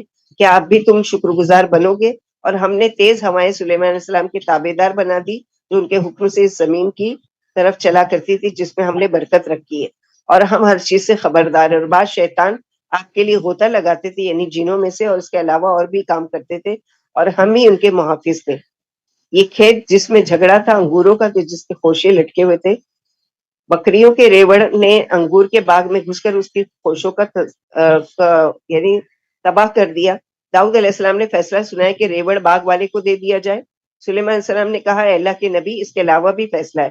پوچھا وہ کیا؟ بولے انگور ریوڑ والے کو دے دیے جائیں، وہ ان کی پرورش کرے جب تک کہ وہ پھر پہلی حالت پر نہ آ جائے، اور بکریاں باغ والے کو دے دیے جائیں، وہ ان سے فائدہ اٹھائے، پھر انگوروں پر حسب سابق پھل آ جائیں تو باغ والے کو باغ اور ریوڑ والے کو ریوڑ واپس کر دیا جائے۔ اللہ نے اسی مہم کے تحت کہ ہم نے حکمت عطا فرمائی سلیمان علیہ السلام کی کہ انہوں نے کتنا صحیح فیصلہ کیا۔ ابن عازب کی اونٹنی کسی کے باغ میں جھانک گھسی اور نقصان کر دیا۔ نبی صلی اللہ علیہ وسلم نے فرمایا دن میں باغوں کی حفاظت باغ والوں کے ذمے ہے، اور اگر رات میں جانور نقصان کر جائے تو جانوروں کے مالک نقصان کے ذمہ دار ہے، یعنی ان کو دیا جائے گا۔ تو یہاں پر اللہ سبحانہ وتعالیٰ نے نہ صرف یہ کہ داؤد علیہ السلام اور جو یہ ہے سلیمان علیہ السلام ان کو نبوت دی، بادشاہت بھی دی اور حکمت بھی سکھائی تھی کہ پہاڑ جو داؤد علیہ السلام کے ساتھ اللہ کی پاکی بیان کرتے تھے، اور آپ بہت ہی خوبصورت آواز میں زبور پڑھا کرتے تھے۔ جب آپ کی سریلی آواز سے زبور کی تلاوت فرماتے تو ہوا کے پرندے بھی مست ہو کر ٹھہر جاتے اور اللہ کی پاکی میں مصروف ہو جاتے۔ پہاڑوں کی گونج سے ان سے بھی وہی تسبیح پیدا ہوتی۔ ایک دفعہ ابو موسیٰ اشعری رضی اللہ عنہ رات میں قرآن مجید کی تلاوت فرما رہے تھے، نبی صلی اللہ علیہ وسلم کا ادھر سے گزر ہوا، آپ کی آواز بڑی پیاری تھی، نبی صلی اللہ علیہ وسلم ٹھہر گئے اور بڑے شوق سے آپ کی قرات سننے لگے، اور فرمایا کہ ابو موسیٰ کو آل داؤد کی آوازوں کی مٹھاس ملی، یعنی اتنی خوبصورت آواز میں قرآن کہ جیسے داؤد علیہ السلام زبور پڑھا کرتے تھے۔ وَأَيُّوبَ إِذْ نَادَىٰ رَبُّهُ أَنِّي مَسَّنِيَ الضُّرُّ وَأَنتَ أَرْحَمُ الرَّاحِمِينَ فَاسْتَجَبْنَا لَهُ فَكَشَفْنَا مَا بِهِ مِنْ ضُرٍّ وَآتَيْنَاهُ أَهْلَهُ وَمِثْلَهُم مَّعَهُمْ رَحْمَةً مِّنْ عِندِنَا وَذِكْرًا لِّلْعَابِدِينَ۔ اور اب ایوب علیہ السلام کا ذکر کرے جب انہوں نے اپنے رب کو پکار کے کہا کہ مجھے بیماری لگ گئی اور آپ سب سے زیادہ شفیق و مہربان ہیں، پھر ہم نے آپ کی دعا قبول کر لی اور آپ کو جو بیماری لاحق تھی اس کو دور کر دیا، اور ہم نے انہیں بیوی بچے بھی دیے، اور ان کے ساتھ ساتھ انہیں جیسے اور بھی اپنی خاص مہربانی سے دیے تاکہ مخلص بندوں کے لیے نصیحت کا سبب بنے۔ تو ایوب علیہ السلام کی بھی طویل وہ ہے کہ ایک روایت میں کہ آپ 18 سال بیمار رہے، اور سارے ہی لوگ اس بیماری کی وجہ سے چھوڑ گئے سوائے کہ ان کی بیوی جو ان کے ساتھ تھی۔ پھر اللہ سبحانہ وتعالیٰ نے ان کو نہ صرف شفا دی، بلکہ وہ ساری چیزیں جو ان سے ختم ہو گئی تھی کہ بچے مر گئے اور سارے سامان ختم ہو گئے اور سب کچھ وہ ہو گیا، اس سے زیادہ بڑھا کر اللہ تعالیٰ نے دیا۔ تو بہترین دعا ہے کہ جب بھی کوئی بیماری ہے اور وہ نہیں ہے تو اللہ تعالیٰ سے ایوب علیہ السلام کا، یا رب آپ ایوب علیہ السلام کو شفا دینے والے مجھے بھی میری اس بیماری میں شفا دیجیے، کہ انی مسنی در وانت ارحم الراحمین۔ ان کی دعاؤں کو کثرت سے پڑھنا چاہیے۔ وہ اسماعیل اب ادریس ودلکفل کل من الصابرین وادخلناہم فی رحمتنا انہم من الصالحین۔ اسماعیل و ادریس اور ذوالکفل کا بھی ذکر کیجیے، ہر ایک صبر و سہار والا تھا، ہم نے ان سب کو اپنی رحمت میں داخل کر لیا کیونکہ وہ نیکوں میں سے تھے۔ جیسے کہ اس سورہ کا نام ہی انبیاء ہے تو تمام انبیاءوں کے نام یہاں پر ذکر کیے جا رہے ہیں۔ وذنون یعنی یونس علیہ السلام، اذ ذهب مغاضبا فظن ان لن نقدر عليه فنادى في الظلمات ان لا اله الا انت سبحانك اني كنت من الظالمين فاستجبنا له ونجيناه من الغم وكذلك ننجي المؤمنين۔ اور مچھلی والے نے نبی کو یاد کیے، یعنی یونس علیہ السلام کو یاد کرو جب وہ غصے میں بھر کر چلے گئے اور خیال کر بیٹھے کہ ہم ان پر قادر نہ ہوں گے، پھر تاریکیوں میں زور سے یہ دعا مانگی، اے معبود آپ کے سوا کوئی حقدار عبادت نہیں، میں آپ کی پاکی بیان کرتا ہوں، یقیناً میں ظالم ہوں۔ آخر ہم نے ان کی دعا قبول کر لی اور انہیں غم سے بچا لیا، اور ہم ایمان والوں کو بھی اسی طرح بچا لیا کرتے ہیں۔ تو لا الہ الا انت کیا ہے کہ ایک طرح کا اقرار کہ لا الہ الا انت، یہ معنی کیا ہے کہ اللہ کے سوا کوئی معبود نہیں، اور میں نے ہی اپنی جان پر ظلم کیا، یعنی اللہ تعالیٰ کی نافرمانی کر کے۔ سعد رضی اللہ تعالیٰ فرماتے ہیں میں نے عثمان رضی اللہ تعالیٰ کو مسجد میں جا کر سلام کیا، آپ نے مجھے خوب غور سے دیکھا مگر سلام کا جواب نہیں دیا۔ میں نے عمر رضی اللہ تعالیٰ سے آ کر 2 دفعہ پوچھا کہ کیا اسلام میں کوئی نئی چیز پیدا ہو گئی ہے؟ فرمایا نہیں، کیا بات ہے؟ میں نے کہا کچھ نہیں، میں نے عثمان رضی اللہ تعالیٰ کو سلام کیا تو انہوں نے مجھے غور سے دیکھ کر سلام کا جواب نہیں دیا۔ عمر رضی اللہ تعالیٰ نے عثمان رضی اللہ تعالیٰ کو بلا کر پوچھا کہ تم نے اپنے بھائی کو سلام کا جواب کیوں نہیں دیا؟ فرمایا میں نے ایسے نہیں کیا، میں نے کہا آپ نے مجھے سلام کا جواب نہیں دیا۔ پھر انہوں نے نہ کرنے کی اور میں نے کرنے کی قسم کھائی۔ اتنے میں عثمان رضی اللہ عنہ کو یاد آ گیا اور فرمایا ہاں میں نے ایسا کیا تھا، میں اللہ سے معافی مانگتا ہوں، توبہ کرتا ہوں۔ جب تم میرے پاس سے گزرے تھے تو میں ایک بات میں غور کر رہا تھا۔ سعد بولے میں اس کی تمہیں خبر کیے دیتا ہوں، ہمارے سامنے نبی صلی اللہ علیہ وسلم نے ابھی دعا کا ذکر ہی فرمایا تھا، جو ایک دیہاتی آ گیا اور اس نے آپ کو باتوں میں لگا لیا۔ آخر کار آپ کھڑے ہو گئے، میں آپ کے پیچھے پیچھے ہو لیا۔ جب مجھے یہ اندیشہ ہوا کہ آپ مجھ سے پہلے ہی گھر میں داخل ہو جائیں گے تو میں زمین پر پیروں کو زور زور سے مار کر چلنے لگا۔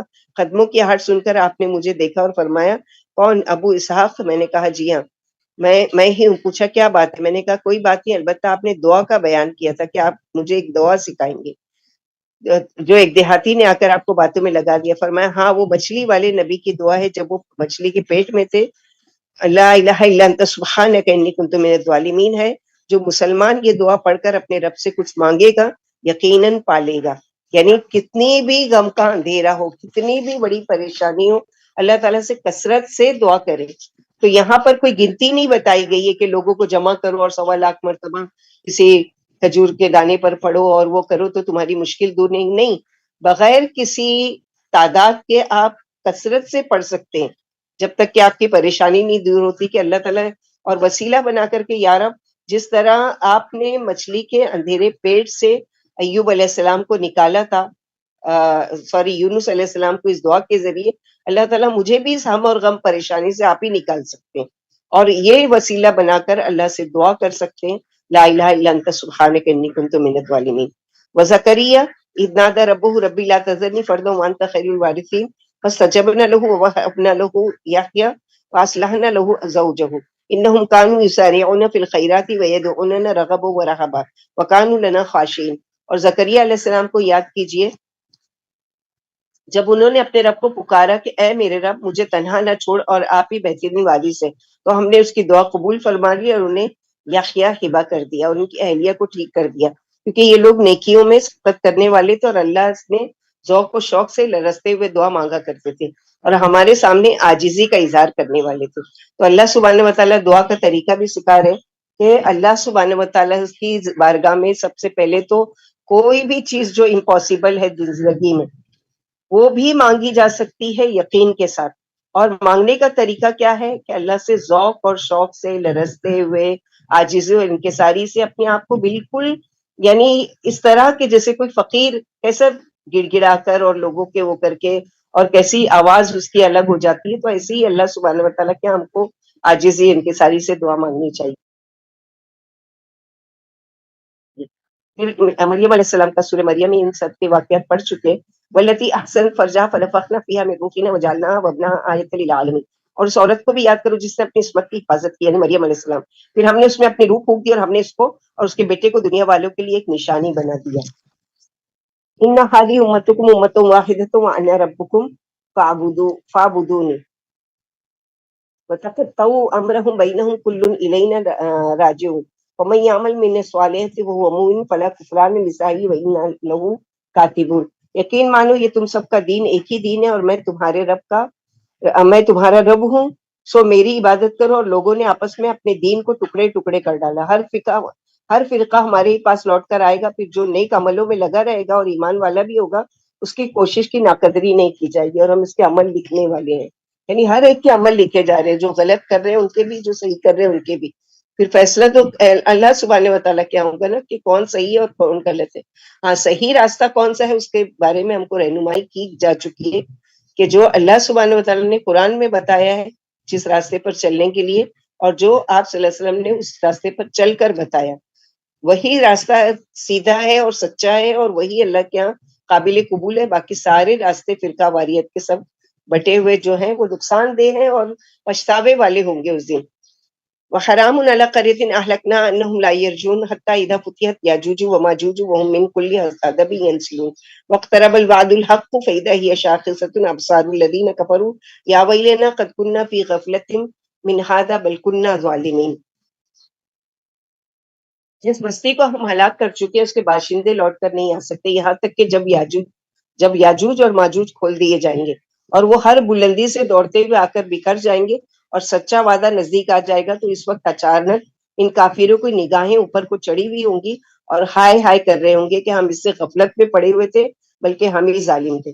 کل سورہ کہف میں ہم نے پڑھا یاجوج ماجوج کے بارے میں، ایک روایت میں کہ یاجوج ماجوج کھول دیے جائیں گے. جیسے پڑھا نا کہ وہ روزانہ کوشش کر رہے ہیں اور اس دن وہ دیوار کو توڑ کر باہر آ جائیں گے اور وہ لوگوں میں پھیل جائیں گے، جیسا کہ سائت میں ہے کہ وہ ہر اونچی جگہ سے تیزی سے پھیل جائیں گے، یہ لوگوں پر چھا جائیں گے. لوگ اپنے اپنے شہروں اور قلعوں میں سمٹ آئیں گے اور اپنے جانوروں کو بھی اپنے پاس ہی رکھیں گے. یاجوج ماجوج روئے زمین کا پانی پی جائیں گے، ان کی ایک جماعت کسی نہر سے گزرے گی اور اس کا سارا پانی پی جائے گی. نہر خشک ہو جائے گی، پھر دوسری جماعت اس نہر سے گزرے گی اور خشک دیکھ کر خیال کرے گی کبھی اس میں پانی تھا ہی نہیں. آخر کار جب لوگوں میں سے کوئی باقی نہیں رہے گا بجوز ان لوگوں کے جو شہروں اور قلعوں میں بند ہیں، تو یہ کہیں گے ہم زمین والوں سے تو فارغ ہو چکے، یعنی ہم نے سب کو ختم کر دیا، اب آسمان والے رہ گئے ہیں. پھر نیزے اٹھا کر آسمان کی طرف پھینکیں گے تو بطور آزمائش کے ان کے نیزے خون میں لتڑے ہوئے واپس آئیں گے. پھر اللہ کے حکم سے ان کے گلوں میں پھوڑے پیدا ہو جائیں گے اور وہ مرے کے مرے رہ جائیں گے، ان کی آہٹ بھی باقی نہیں رہے گی. پھر مسلمان کہیں گے کہ ہے کوئی شخص جو مسلمانوں پر اپنی جان قربان کرے اور اس قوم کی خبر لائے. یہ سن کر ثواب کی غرض سے ایک شخص یہ خیال کر کے اترے گا کہ جان تو جانی ہی ہے، یہ ان کی لاشوں کو مڑ مڑ دیکھے گا اور خوش ہو کر اسی جگہ سے اعلان کرے گا کہ مسلمانوں خوش ہو جاؤ، اللہ نے تمہارے دشمن کو تباہ کر دیا. اب مسلمان باہر نکلیں گے اور اپنے جانوروں کو بھی چرائیں گے. جانوروں کو بجوز ان کی لاشوں کے کچھ نہیں ملے گا، ان کا گوشت کھا کھا کر خوب موٹے تازے ہو جائیں گے. ایک دن نبی صلی اللہ علیہ وسلم نے دجال کا ذکر ایسے انداز سے کیا کہ ہم سمجھے وہ ان کھجوروں کی جھنڈ میں چھپا ہوا ہے اور نکلنا ہی چاہتے ہیں. فرمایا مجھے تم پر غیر دجال سے زیادہ اندیشہ ہے، اگر میری موجودگی میں دجال نکل آیا تو میں خود اس سے جھگڑا کر لوں گا اور تم پر آنچ نہیں آنے دوں گا، اور اگر میرے پیچھے نکلے گا تو ہر شخص بذات خود جھگڑ لے گا. اللہ ہر مسلمان پر میرا جانشین ہے. یہ نوجوان ہوگا انتہائی گھنگریالے بالوں والا ہوگا اور اس کی ایک آنکھ ابری ہوئی ہوگی، پھولے والی پھولے پھولی ہوئی ہوگی، اور شام و عراق کے درمیان علاقے سے نکلے گا، ادھر ادھر فساد مچاتا پھرے گا. بہت طویل حدیث ہے. پھر عیسیٰ علیہ السلام آئیں گے اور اس کو قتل کریں گے، اور یہ واقعہ شام میں ہوگا. تو جو عیسیٰ علیہ السلام ہے ان کا اصل نام کیا ہے؟ عیسیٰ ابن مریم. وہ آئیں گے اور دجال کو قتل کریں گے. آج جو ایک فتنہ شروع ہو گیا شکیل بن حنیف کا کہ وہ اپنے آپ کو عیسیٰ علیہ السلام، تو اگر وہ واقعی عیسیٰ علیہ السلام ہے تو اپنے آپ کو عیسیٰ ابن مریم کیوں نہیں کہتا؟ وہ جب کہ پیدا ہوا ہے. اور یہاں پر نشانی کیا بتائی جا رہی کہ پھر اللہ عیسیٰ علیہ السلام کے پاس وہی بھیجیں گے کہ یعنی اتریں گے وہ اس طرح سے آسمان سے کہ دو فرشتوں کے کندھوں پر ہاتھ رکھے ہوئے، اور یعنی ایسا لگے گا جیسے پانی کے قطرے ان کے بالوں سے وہ ہو رہے، اور پھر وہ آ کر اپنی طبعی جو زندگی ہے وہ گزاریں گے. ان کی شادی نہیں ہوئی تھی، شادی کریں گے، دجال کا قتل کریں گے، صلیب توڑیں گے، یہ ساری چیزیں. تو ایسے فتنے سے اسپیشلی اپنے نوجوان بچوں کو بچائیے. اگر ان کو دیکھو کہ وہ دین کی بہت باتیں کرنے لگے ہیں یا کسی کی صحبت میں بیٹھنے لگے ہیں تو جانچ کر دیکھو کہ کون سی مجلسوں میں یہ جا رہے ہیں، کہاں پر یہ دین سیکھ رہے ہیں اور کون سا دین سیکھ رہے ہیں، کیونکہ یہ فتنہ بہت زیادہ پھیل چکا ہے. اس سے اپنے بچوں کو حفاظت کرو اور خود کوشش کرو کہ ایسی صحیح دین کی ان کو سمجھ، نالج، ان کو اچھی کتابیں یا اچھے وہ قصص الانبیاء انگلش میں یا جو بھی، کہ یہ آج کے دور کی فتنوں سے محفوظ رہے.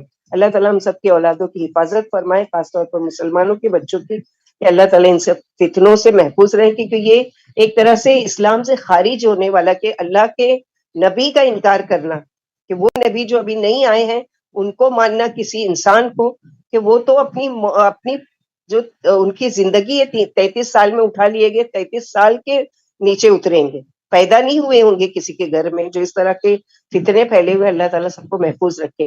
انکم وما تعبدون من دون اللہ حسب جہنم انتم لہا واردون لو کان ہؤلاء آلہۃ ما وردوها وکل فیہا خالدون لهم فیہا زفیر وهم فیہا لا یسمعون ان الذین سبقت لهم منا الحسنى اولئک عنہا مبعدون لا یسمعون حسیسہا وهم فیما اشتہت انفسهم خالدون لا يحزنهم الفزع الاکبر وتتلقاهم الملائکۃ ھذا یومکم الذی کنتم توعدون. بلا شبہ تم اور اللہ کے سوا تمہارے معبود سب جہنم کا ایندھن ہے، تم سب اس میں جاؤ گے. اگر یہ معبود ہوتے تو جہنم میں نہ جاتے، اور تم میں سے ہر ایک اس میں ہمیشہ ہمیشہ رہنے والا ہوگا. یہ وہاں چیخ رہے ہوں گے اور کچھ بھی نہ سن سکیں گے. واقعی جن کے لیے پہلے ہی سے ہماری جانب سے نیکی ٹھہرائی جا چکی ہے وہ سب جہنم سے دور رکھے جائیں گے اور اس کی آہٹ بھی نہ سنیں گے، اور وہ اپنی من پسند چیزوں میں ہمیشہ رہیں گے. انہیں بڑی گھبراہٹ بھی پریشان نہیں کر سکے گی، اور فرشتے ان کی آہو بکر کر رہے ہوں گے. یہی وہ دن ہے جس کا تم سے وعدہ کیا جاتا ہے. قیامت کی نشانی کھول کھول کر اللہ سبحانہ وتعالیٰ بتا رہے ہیں کہ اب بھی سمجھ جاؤ.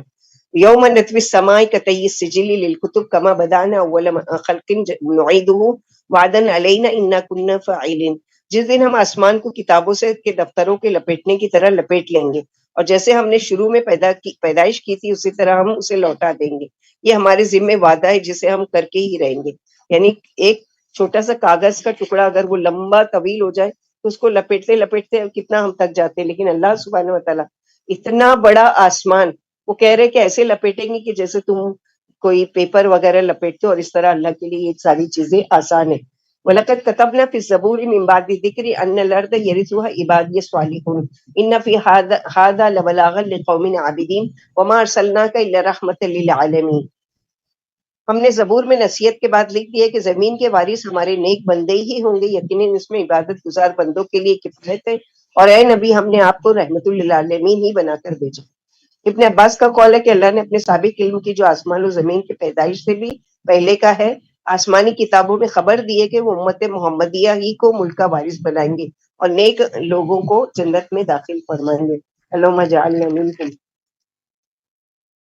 ایک اور روایت میں ہے کہ آپ نے ایک خطبے میں فرمایا اگر میں نے غصے میں کسی شخص کو برا یا سخت و سست کہہ دیا ہو تو میں ایک انسان اور آدم کی اولاد ہوں، مجھے بھی تمہاری طرح غصہ آ ہی جاتا ہے. اللہ نے مجھے رحمت للعالمین بنا کر بھیجا ہے. اے اللہ میرے ان الفاظ کو بھی ان کے لیے قیامت کے دن باعث رحمت بنا دینا. یعنی غصے میں اگر کسی کو کہا ہے تو وہ الفاظ بھی اللہ کے نبی کے کیا ہو جائے، ان کے لیے رحمت کا ذریعہ بن جائے. قل انما یوحی الی انما الہکم الہ واحد فہل انتم مسلمون فان تولوا فقل آذنتکم علی سواء وان ادری اقریب ام بعید ما توعدون انہ یعلم الجہر من القول ویعلم ما تکتمون وان ادری لعلہ فتنۃ لکم ومتاع الی حین قال رب احکم بالحق وربنا الرحمن المستعان علی ما تصفون.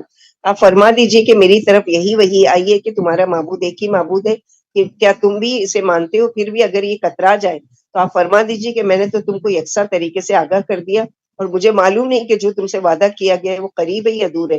اللہ ہی کھلی باتوں کو اور چھپی باتوں کو جانتے ہیں، میں انہیں نہیں جانتا کہ یہ تمہارے لیے آزمائش ہو اور ایک مقررہ وقت تک کا برتنا ہو۔ نبی نے کہا اے رب انصاف سے فیصلہ کرو، اور ہمارا رب بڑا ہی مہربان ہے جس سے تمہاری گھڑی ہوئی باتوں پر مدد طلب کی جاتی ہے۔ الحمد للہ الذی بنعمتہ تتم الصالحات۔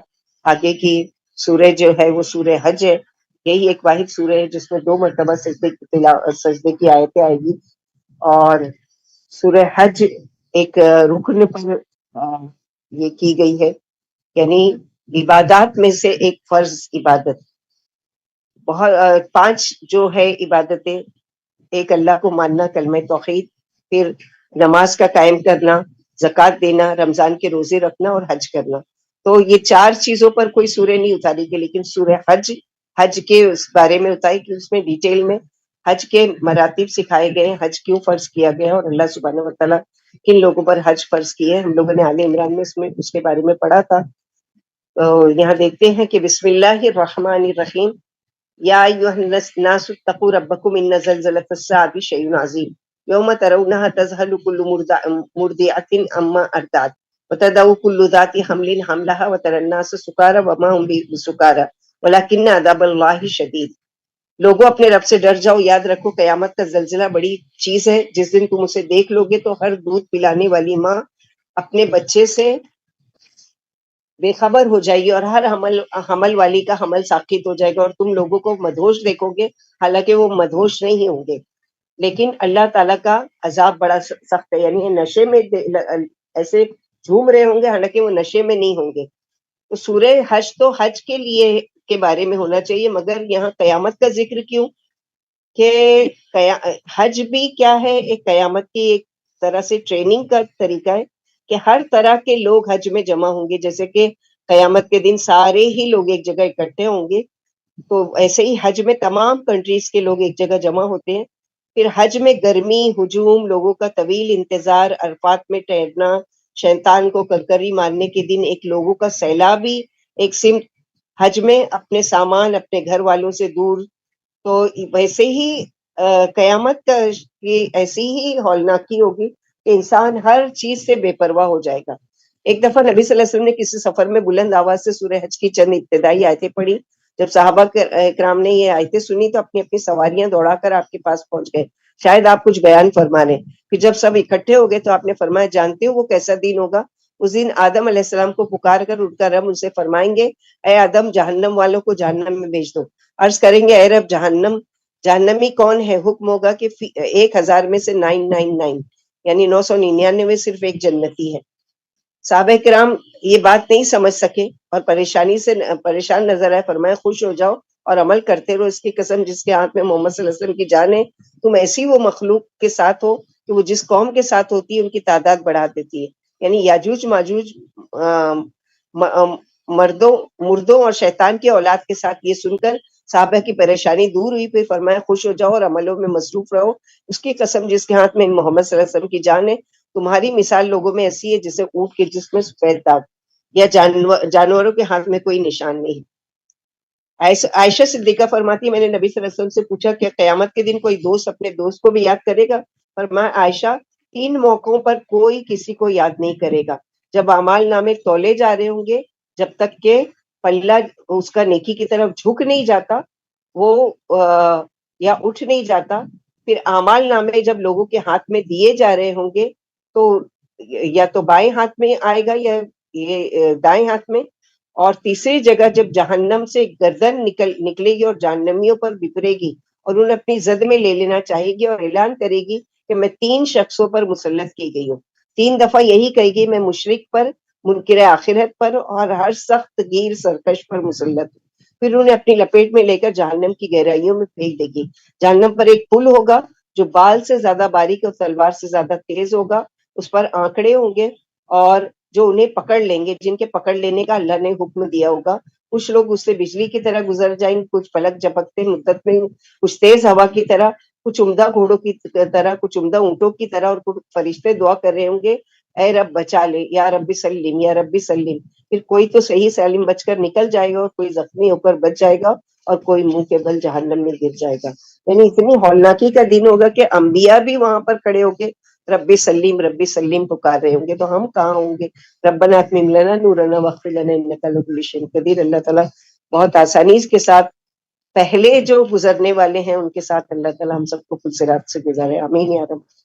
ومن الناس من يجادل في الله بغير علم ويتبع كل شيطان مريد كتب عليه انه من تولاه فانه يضله ويهديه الى عذاب السعير. بعض ایسے بھی ہے جو بلا علم کے اللہ کے بارے میں جھگڑتے ہیں اور ہر سرکش شیطان کی پیروی کرتے ہیں، جس کی بابت لکھ دیا گیا ہے کہ جو اس سے دوستی کرے گا اسے بلا شبہ گمراہ کر دیں گے اور اس کی جہنم کے عذاب کی طرف رہنمائی کریں گے.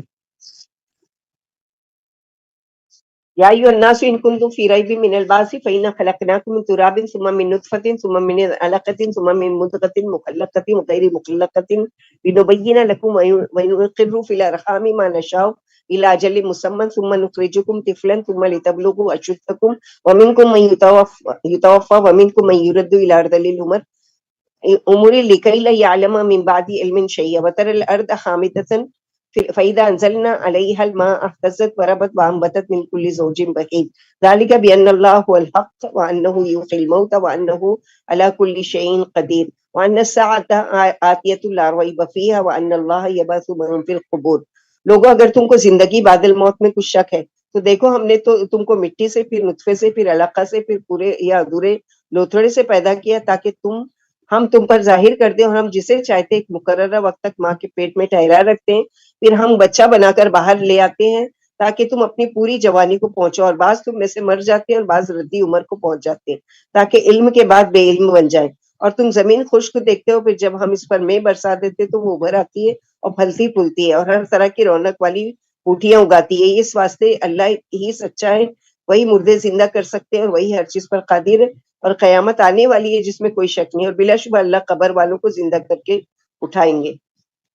ایک روایت میں کہ نبی صلی اللہ علیہ وسلم نے فرمایا کہ تم میں سے کسی کی پیدائش ماں کے پیٹ میں جمع کی جاتی ہے، پھر وہ 40 دن میں بندھے ہوئے خون کی شکل اختیار کر لیتا ہے، پھر 40 دن میں لوتھڑا بن جاتا ہے، پھر اللہ کے حکم سے فرشتہ آ کر 4 باتیں لکھ جاتا ہے.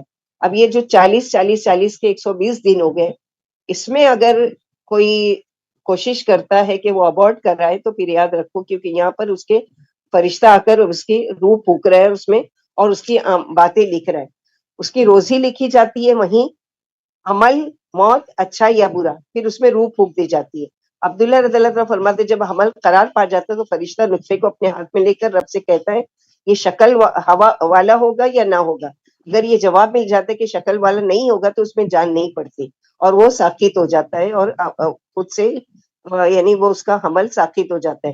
اور اگر یہ جواب ملتا ہے کہ شکل والا ہوگا تو فرشتہ پوچھتا ہے کہ لڑکا ہوگا یا لڑکی، برا ہوگا یا اچھا ہوگا، عمر کتنی ہوگی، کہاں کہاں چلے پھرے گا اور کہاں مرے گا. پھر نطفے سے پوچھا جاتا ہے کہ تیرا رب کون ہے، وہ اللہ کو اپنا رب بتاتا ہے. پھر پوچھا جاتا ہے کہ کون تیرا روزی رسا ہے، وہ کہتا ہے اللہ. پھر فرشتے سے کہا جاتا ہے کہ اصل کتاب میں جا کر یہ سارا بیان لکھا ہوا دیکھ لو. پھر یہ بچہ پیدا ہوتا ہے، عمر پوری کرتا ہے، روزی کماتا ہے اور لکھی ہوئی جگہ چلتا پھرتا ہے. پھر جب موت آتی ہے تو مر جاتا ہے اور زمین میں دفن کر دیا جاتا ہے. تو یہ ساری چیزیں اللہ سبحانہ و تعالیٰ نے اللہ کے نبی صلی اللہ علیہ وسلم نے کہ کس طرح سے اندر کے حال تو ڈاکٹر صرف اتنا بتا سکتے کہ مثلا یہ کہ الٹرا ساؤنڈ وغیرہ کر کے یا سونوگرافی کے ذریعے کہ وہ جان لیتے ہیں کہ لڑکا ہے یا لڑکی ہے، لیکن یہ نہیں پتا ہوتا کہ وہ نیک ہے یا بد ہے. یہ ساری چیزیں اللہ تعالیٰ کے علم ہے اور یہ ماں کے پیٹ میں ہی لکھ دیا جاتا ہے.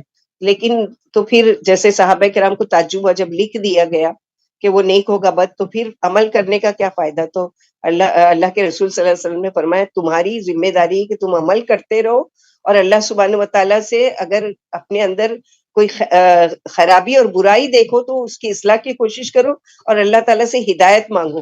یہ نہیں کہ اچھا جب لکھی دیا گیا پیٹ میں تو پھر ہم کیا کریں، ایسا نہیں ہے.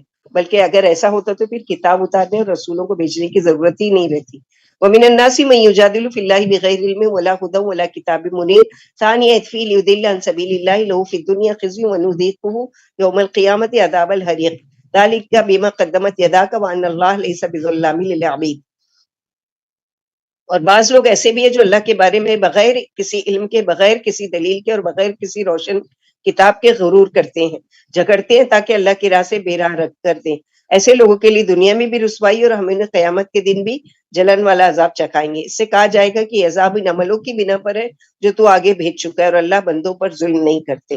اللہم انی اعوذ بک ان اظلم او اظلم ومن الناس من یعبد اللہ علی حرف فإن أصابه خير اطمأن به وإن أصابته فتنة انقلب على وجهه خسر الدنيا والآخرة ذلك هو الخسران المبين يدعو من دون الله ما لا يضره وما لا ينفعه ذلك هو الضلال البعيد يدعو لمن ضره أقرب من نفعه لبئس المولى ولبئس العشير۔ اور بعض لوگ یہ کنارے پر اللہ کی عبادت کرتے ہیں، پھر اگر انہیں فائدہ پہنچ جائے تو اس سے مطمئن ہو جاتے ہیں، اگر کوئی آنچ آ جائے تو فوراً منہ موڑ لیتے ہیں۔ یہ دنیا اور آخرت میں نقصان والے ہیں، یہی تو سراسر کھلا نقصان ہے کہ اللہ کو چھوڑ کر ایسوں کو پکارتے ہیں جو انہیں نہ نقصان پہنچا سکے اور نہ نفع، یہی تو دور والی گمراہی ہے، اور ایسوں کو پکارتے جن کا نقصان ان کے نفع سے قریب تر ہے۔ واقعی یہ بڑے ہی برے دوست اور بہت ہی برے ساتھی ہے۔ یہاں پر بتا دیا کہ انسان اپنے مطلب کے لیے اللہ کی عبادت کرتا ہے، اگر اس کو فائدہ ہی فائدہ پہنچتا ہے تو نمازیں بھی پڑھے گا، صدقہ بھی کرے گا، روزے بھی رکھے گا، ساری چیزیں، لیکن اگر نقصان پہ نقصان ہو تو کیا ہوتا ہے؟ فوراً پلٹ جاتا ہے کہ کیا فائدہ مجھے نماز پڑھ کے، اور کیا فائدہ میں اللہ سے مانگوں اور مانگ کے مجھے ملا ہی کیا، نعوذ باللہ کفریہ کلمات شروع کر دیتا ہے۔ ان اللہ یدخل الذین آمنوا وعملوا الصالحات جنات تجری من تحتها الانہار ان اللہ یفعل ما یرید۔ بلا شبہ ہم اللہ ایمان والوں کو اور نیک عمل کرنے والوں کو ایسے باغوں میں داخل فرمائیں گے جن کے نیچے نہریں جاری ہیں، واقعی اللہ جو چاہتے ہیں کر گزرتے ہیں۔ من کان یظن ان لن ینصرہ اللہ فی الدنیا والآخرہ فلیمدد بسبب الی السماء ثم لیقطع فلینظر هل یذهبن کیدہ ما یغیظ وَكَذَلِكَ أَنزَلْنَاهُ آیَاتٍ بَيِّنَاتٍ وَأَنَّ اللَّهَ يَهْدِي مَن يُرِيدُ۔ جس کا یہ خیال ہو کہ اللہ اپنے رسول صلی اللہ علیہ وسلم کی نہ اس دنیا میں مدد کریں گے اور نہ آخرت میں، تو اسے چاہیے کہ آسمان تک ایک رسی تان لے اور اس کو کاٹ دے، پھر وہ دیکھے کہ کیا اس کی مکاری کی اسے جلانے والی چیز کو بند کرا سکتی ہے۔ اور اسی طرح ہم نے یہ قرآن صاف صاف آیتوں میں اتارا ہے، اور اللہ جسے چاہتے ہیں اسی کو ہدایت دیتے ہیں۔ اہدنا الصراط المستقیم مستقیم یا رب۔ ان الذين آمنوا والذين هادوا والصابئين والنصارى والمجوس والذين اشركوا ان اللہ یفصل بینہم یوم القیامہ ان اللہ علی کل شیء شہید۔ بلا شبہ اللہ قیامت کے دن ایمان والوں کا، یہودیوں کا، بے دینوں کا، عیسائیوں کا، مجوسیوں کا اور مشرکوں کا سب کا فیصلہ فرما دیں گے، یقیناً اللہ ہر چیز پر گواہ ہے۔ علم تر ان اللہ یسجد له من فی السماوات ومن فی الارض والشمس والقمر والنجوم والجبال والشجر والدواب وکثیر من الناس وکثیر حق علیہ العذاب ومن یخن اللہ فما له من مکرم ان اللہ یفعل ما یشاء۔ کیا تم نے دیکھا نہیں کہ اللہ کے سامنے تمام آسمان والے اور تمام زمین والے، سورج، چاند، تارے، پہاڑ، درخت، جانور اور بہت سے انسان بھی سجدے میں ہیں، اور بہت سے انسانوں پر عذاب ثابت ہو چکا ہے، اور جس کو اللہ ذلیل کر دے اسے کوئی عزت دینے والا نہیں۔ واقعی اللہ جو چاہتے کرتے ہیں۔ سجدہ تلاوت کی آیت ہے، لہٰذا ہم سجدہ کرتے ہیں۔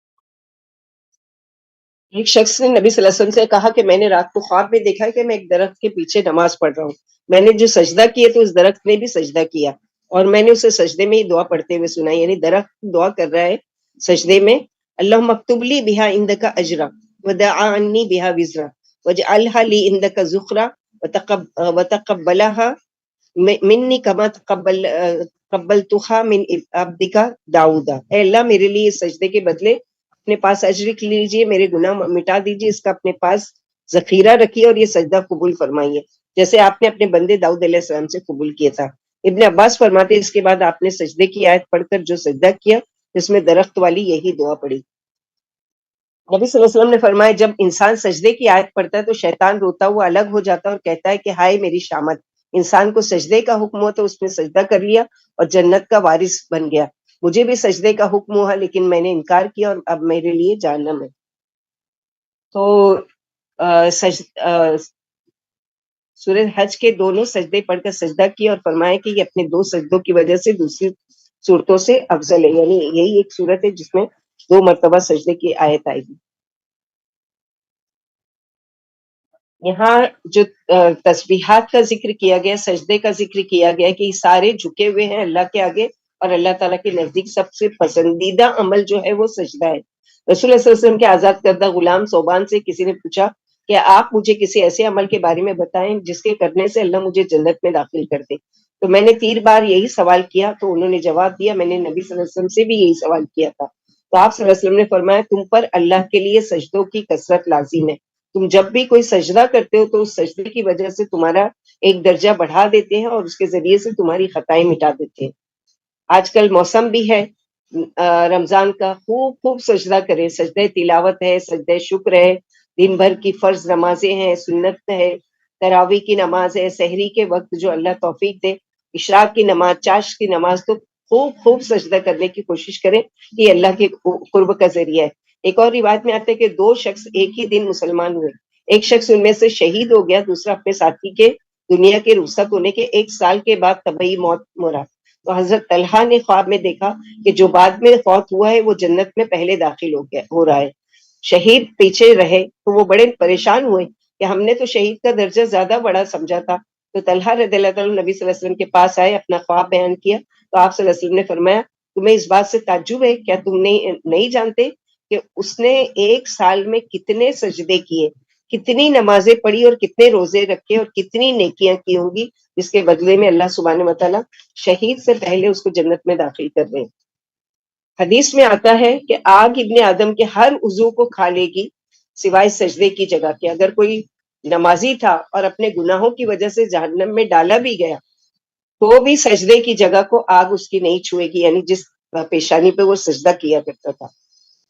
تو یہاں پر جو یہ بتایا گیا ہے تو سجدے کی اہمیت کہ سب سے زیادہ جو انسان قریب ہوتا ہے وہ اپنے رب کے، وہ کیا ہوتا ہے سجدے کی حالت میں، تو سجدے کی حالت بس سبحان ربی اللہ سبحان، بعض لوگ کو دیکھتے اتنی جلدی 3 مرتبہ پتہ نہیں سبحان ربی اللہ پڑھتے بھی ہے یعنی فوراً اٹھ جاتے، جبکہ خوب دیر تک اگر موقع ہمیشہ ہی تو نہیں ہو سکتا، کبھی نہ کبھی تو کوئی 5 وقت کی نمازوں میں کوئی ایک نماز تو ایسی ہو کہ جس میں طویل سجدہ کیا جائے اور سجدے میں دعائیں مانگی جائے، اور اس تصور کے ساتھ کہ ہم اللہ تعالیٰ کے قدموں میں پڑے ہوئے ہیں، ہمارا سر اللہ کی پیشانی، اللہ سبحانہ وتعالی ہماری پیشانی اللہ سبحانہ وتعالیٰ کے قدموں میں ہے، اور اللہ تعالیٰ قریب ہے میرے، اور قریب کو پکارے مسنون دعاؤں کے ذریعے، اللہ والی بہت ساری دعائیں، ان دعاؤں کے ذریعے اللہ سبحانہ وتعالی ضرور دعائیں سجدوں میں قبول کرتے ہیں۔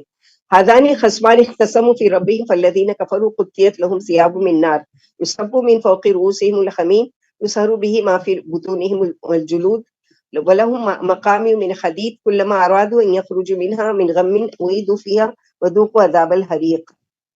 یہ 2 مرد مقابل ہیں جو اپنے رب کے بارے میں جھگڑ رہے ہیں، پھر کافر کے لیے آگ کے کپڑے تیار کیے جا چکے ہیں اور اوپر سے ان کے سروں پر کھولتا ہوا پانی ڈالا جائے گا جن سے ان کے پیٹوں کی ساری چیزیں اور کھالیں گل جائیں گی، اور ان کے مارنے کے لیے لوہے کے گروز ہوں گے، جب بھی وہ بے چینی کی وجہ سے وہاں سے نکلنا چاہیں گے اسی میں لوٹا دیے جائیں گے، ان سے کہا جائے گا یہ جلن والا عذاب چکتے رہو، اللہ محفظ اللہ لا تجلنا منہ۔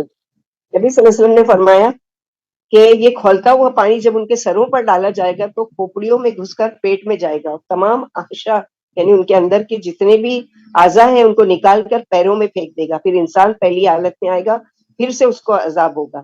اگر غساق کا یعنی غساق ایسا خطرناک وہ ڈول ہے کہ اس کا ایک ڈول یعنی ایک قطرہ دنیا میں ڈال دیا جائے تو تمام دنیا کی چیزیں سڑ جائیں۔ نبی صلی اللہ علیہ وسلم نے فرمایا اگر لوہے کا کرو زمین پر رکھ دیا جائے اور تمام جن اور انسان مل کر اسے اٹھانا چاہیں تو اسے ہلا بھی نہیں سکتے، اگر گروز پہاڑ پر مار دیا جائے تو یہ پہاڑ ریزہ ریزہ ہو جائے، کیسے وہ ایک انسان اس چیز کو برداشت کرے گا۔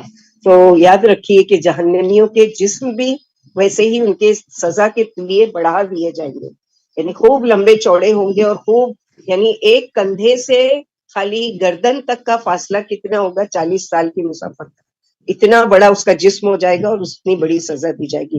اللہم حفظنا منہم، اللہم انی اعوذ بک من عذاب جہنم، اللہم انی اعوذ بک من عذاب النار۔ ان اللہ یدخل الذین آمنوا وعملوا الصالحات جنات تجری من تحتها الانہار یحلون فیہا من اساور من ذہب ولؤلؤا ولباسهم فیہا حریر وہدوا الی الطیب من القول وہدوا الی صراط الحمید. واقعی اللہ ایمان والوں کو اور نیک عمل کرنے والوں کو بہشت کے باغوں میں لے جائیں گے جن کے نیچے نہریں جاری ہوں گی. وہاں انہیں سونے کے اور سچے موتیوں کے کنگن پہنائے جائیں گے اور ان کے کپڑے اصلی ریشم کے ہوں گے اور انہیں پاکیزہ باتیں توحید کی باتیں سجا دی جائے گی اور قابل تعریف راہ پر ڈال دیا جائے گا. فرمایا کہ ان کے ہاتھوں میں سونے اور موتیوں کے کنگن پہنائے جائیں گے. نبی صلی اللہ علیہ وسلم نے فرمایا جہاں تک وضو کا پانی پہنچے گا وہیں تک زیورات پہنائے جائیں گے.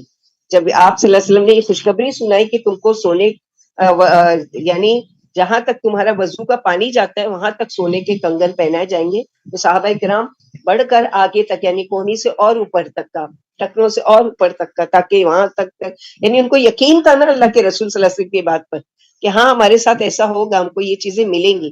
ایک صحیح حدیث میں کہ تم دنیا میں کسی طرح کا ریشم نہ پہنو کیونکہ جس نے دنیا میں ریشم پہن لیا اسے آخرت میں نصیب نہیں ہوگا. عبداللہ بن زبیر فرماتے جس کو آخرت میں ریشمی لباس نہ ملے گا وہ جنت میں نہ جائے گا کیونکہ حق تعالیٰ نے فرمایا کہ جنت میں جنت والوں کا لباس ریشمی ہوگا. تو دنیا میں منع ہے مردوں کو سونے کی چین اور بریسلیٹ اور پتہ نہیں کیا, اور عورتیں اللہ تعالیٰ ہدایت دو داماد کو سونے کی انگوٹھی دیتے ہیں, اپنے ہاتھ سے آگ کا ٹکڑا دے رہے ہیں. یاد رکھو اللہ سے ڈرو اور ایسے کام تمام کرنے سے اپنی اولادوں کو بچاؤ کہ ان کے لیے دنیا میں حرام ہے ریشم اور یعنی سونا پہننا. ان الذين كفروا ويصدون عن سبيل الله والمسجد الحرام الذي جعلناه للناس سواء العاكف فيه والباد فيه بالحاد بظلم نذيقه من عذاب عليم. جو لوگ کافر ہیں اور اللہ کی راہ سے روک رہے ہیں اور عزت والی مسجد سے بھی جسے ہم نے لوگوں کے لیے بنائے جس میں مقیم و مسافر سب برابر ہیں, اور جو بھی ظلم سے اس میں بے دینی کا ارادہ کرے گا ہم اسے دردناک عذاب چکھائیں گے.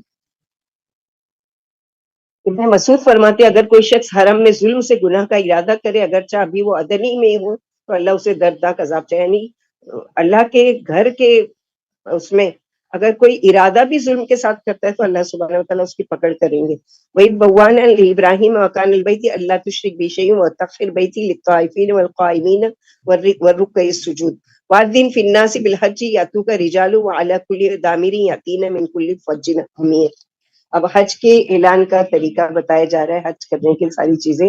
اور جب ہم نے ابراہیم علیہ السلام کے لیے کعبے کی جگہ متعین کر دی کہ میرے ساتھ کسی چیز کو شریک نہ کرنا, اور میرے گھر کو طواف کرنے والوں, قیام کرنے والوں, رکوع کرنے والوں اور سجدہ کرنے والوں کے لیے پاک رکھنا, اور آپ لوگوں میں حج کا اعلان کر دیں. آپ کے پاس لوگ پیدل چل کر بھی آئیں گے اور دور سے دبلے دبلے اونٹوں پر بھی آئیں گے. ابو ذر رضی اللہ عنہ نے فرمایا نبی صلی اللہ علیہ وسلم سے پوچھا کہ سب سے پہلی کون سی مسجد بنائی گئی؟ فرمایا حرمت والی مسجد. پوچھا پھر فرمایا بیت المقدس. پوچھا ان دونوں میں کتنا فاصلہ ہے؟ فرمایا 40 میل کا. آخرکار آپ نے کعبے کے قریب بلند مقام پر یعنی آپ کو حکم ہوا کہ اعلان کرو. اب اس وقت تو مائک وغیرہ تو تھا نہیں یا کوئی ایسا سورس تو نہیں تھا جیسے آج ہم یہاں پر بات کر رہے ہیں, اور الحمدللہ امریکہ, کینیڈا, لندن, جہاں بھی سعودی عربیہ یا جو بھی کنٹری میں آواز سنی جا سکتی ہے, اتنا یہ ساری چیزوں کے سورسز ہو چکے ہیں. لیکن اس وقت تو کچھ بھی نہیں تھا, لیکن انہوں نے یقین کے ساتھ کہ اللہ تعالیٰ کا حکم ہے, اللہ کی ذمہ داری ہے, یعنی وہ بھی کیا کہ کیسے پہنچاؤں گا. جیسے یہاں پر ہے کہ یا رب میں لوگوں تک اپنی آواز کیسے پہنچاؤں گا. ابراہیم علیہ السلام نے اس چیز کا وہ کیا, آواز تو اپنے محدود حلقے تک پہنچے گی. اللہ سبحانہ وتعالیٰ کی طرف سے فرمایا گیا کہ تم اعلان کرو, آواز کا پہنچا دینا ہماری ذمہ داری. آخرکار آپ نے کعبے کے قریب بلند مقام پر کھڑے ہو کر بلند آواز سے فرمایا لوگوں تمہارے رب نے ایک گھر بنایا ہے, تم اس کے حج کرنے کے لیے آؤ. کہا جاتا ہے کہ پہاڑ جھک گئے اور آپ کی آواز دنیا کے گوشے گوشے تک پہنچ گئی, جسے پیٹوں اور پشتوں کے بچوں نے بھی یعنی جو ماؤں کے پیٹوں میں تھے اور جو ابھی دنیا میں آئے بھی نہیں تھے ان لوگوں نے بھی سن لیا. اور ہر سننے والے پتھر نے, ڈھیلے نے, درخت نے اور ان لوگوں نے جس پر اللہ نے حج کرنا واجب کر دیا ہے لبیک کہا, یعنی لبیک اللہم لبیک. تو یہ ساری ہی اللہ سبحانہ وتعالیٰ کی زبردست قدرت کی نشانیاں ہیں.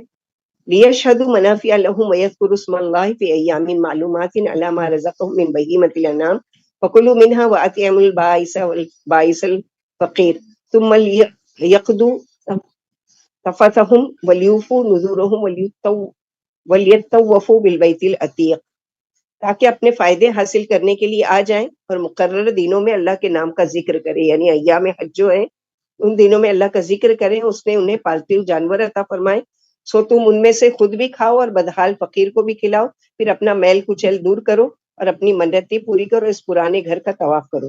نبی صلی اللہ علیہ وسلم نے فرمایا ان دنوں کے علاوہ اور دنوں میں عمل اتنا افضل نہیں جتنا ان 10 دنوں میں ہے، یعنی ایام حج کے شروع کے 10 دن۔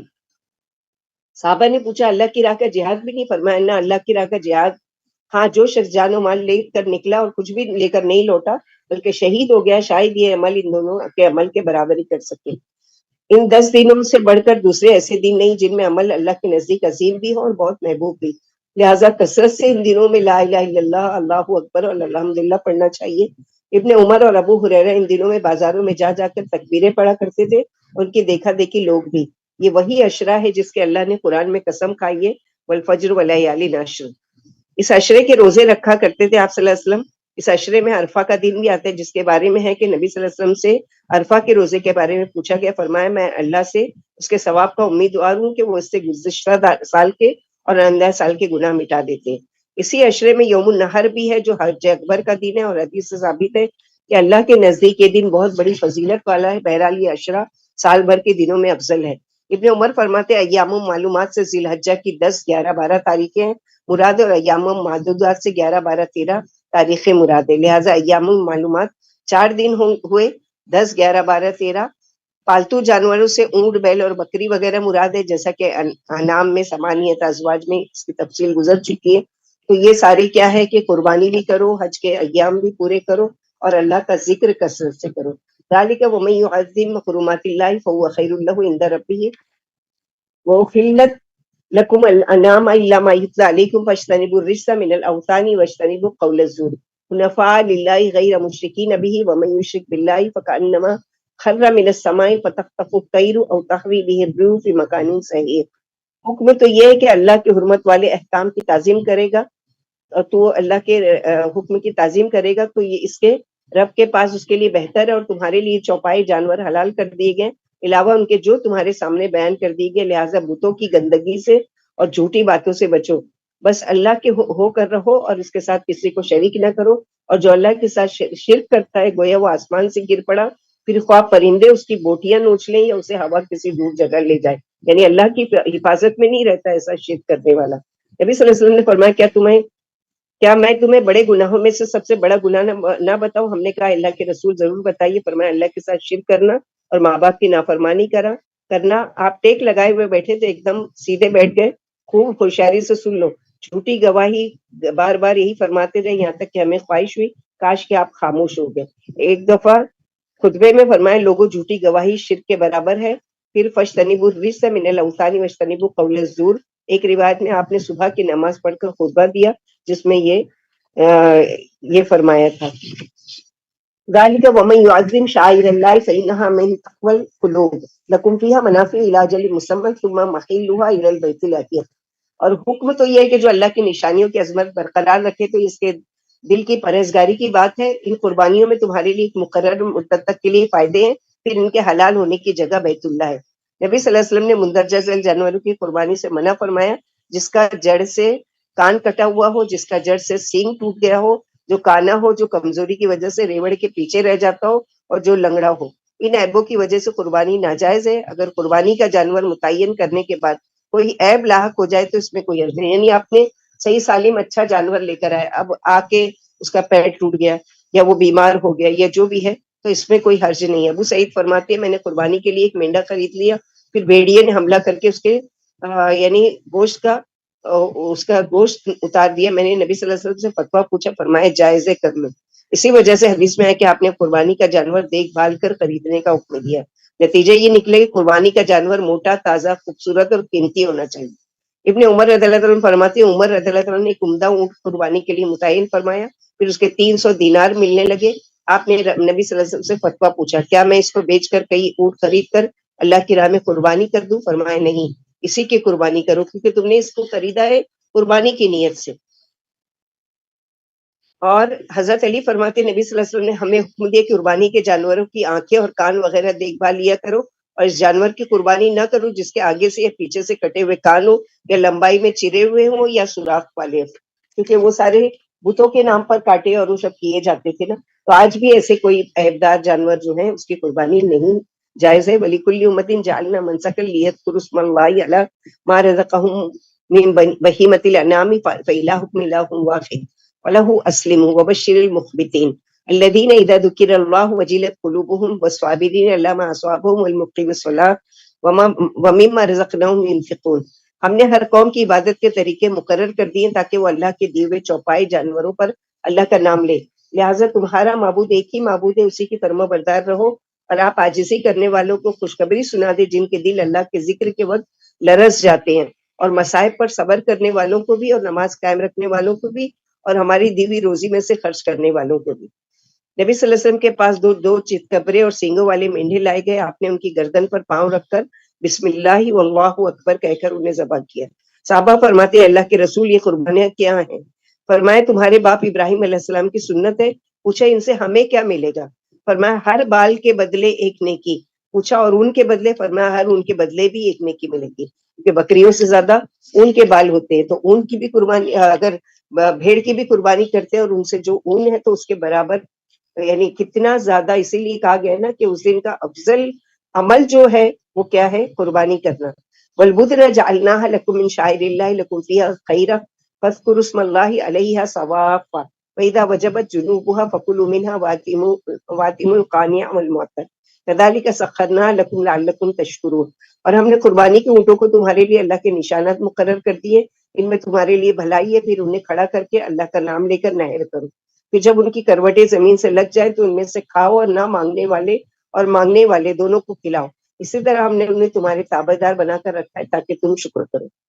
تو قربانی کی فضیلت یہاں بیان کی گئی ہے. فرمایا قربانی کے جانور میں تمہارے لیے بھلائی ہے، یعنی آخرت میں قربانیوں کا بہت بڑا صلہ ملے گا. نبی صلی اللہ علیہ وسلم نے فرمایا بقرہ عید کے دن اللہ کے نزدیک خون بہانے سے زیادہ پیارا کوئی عمل نہیں. قربانی کا جانور قیامت کے دن اپنے کھروں، سینگوں اور بالوں سمیت پیش ہوگا. قربانی کا خون زمین پر گرنے سے پہلے ہی درجہ قبولیت پا لیتا ہے، اس لیے خوشی خوشی قربانیاں کیا کرو. جابر بن عبداللہ فرماتے میں نے نبی صلی اللہ علیہ وسلم کے ساتھ بقرہ عید کی نماز پڑھی.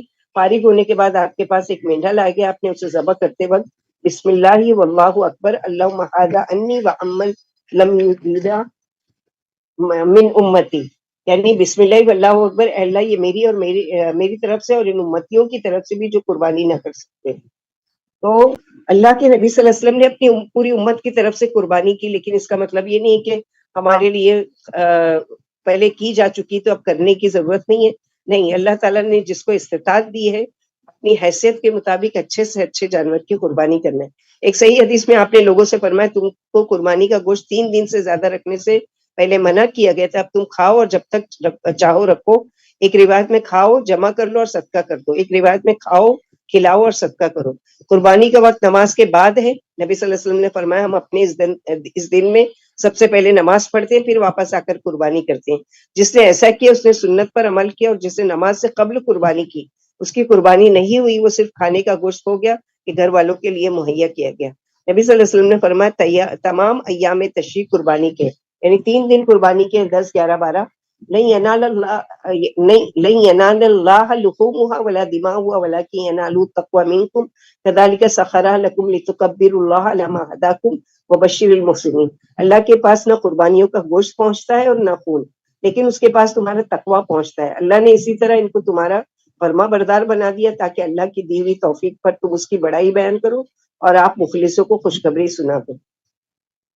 تو سب سے پہلی چیز کہ اللہ تعالیٰ کو نہ ہمارے گوشت کی ضرورت ہے، نہ ہمارے قربان کیے ہوئے جانور کی خون کی ضرورت ہے.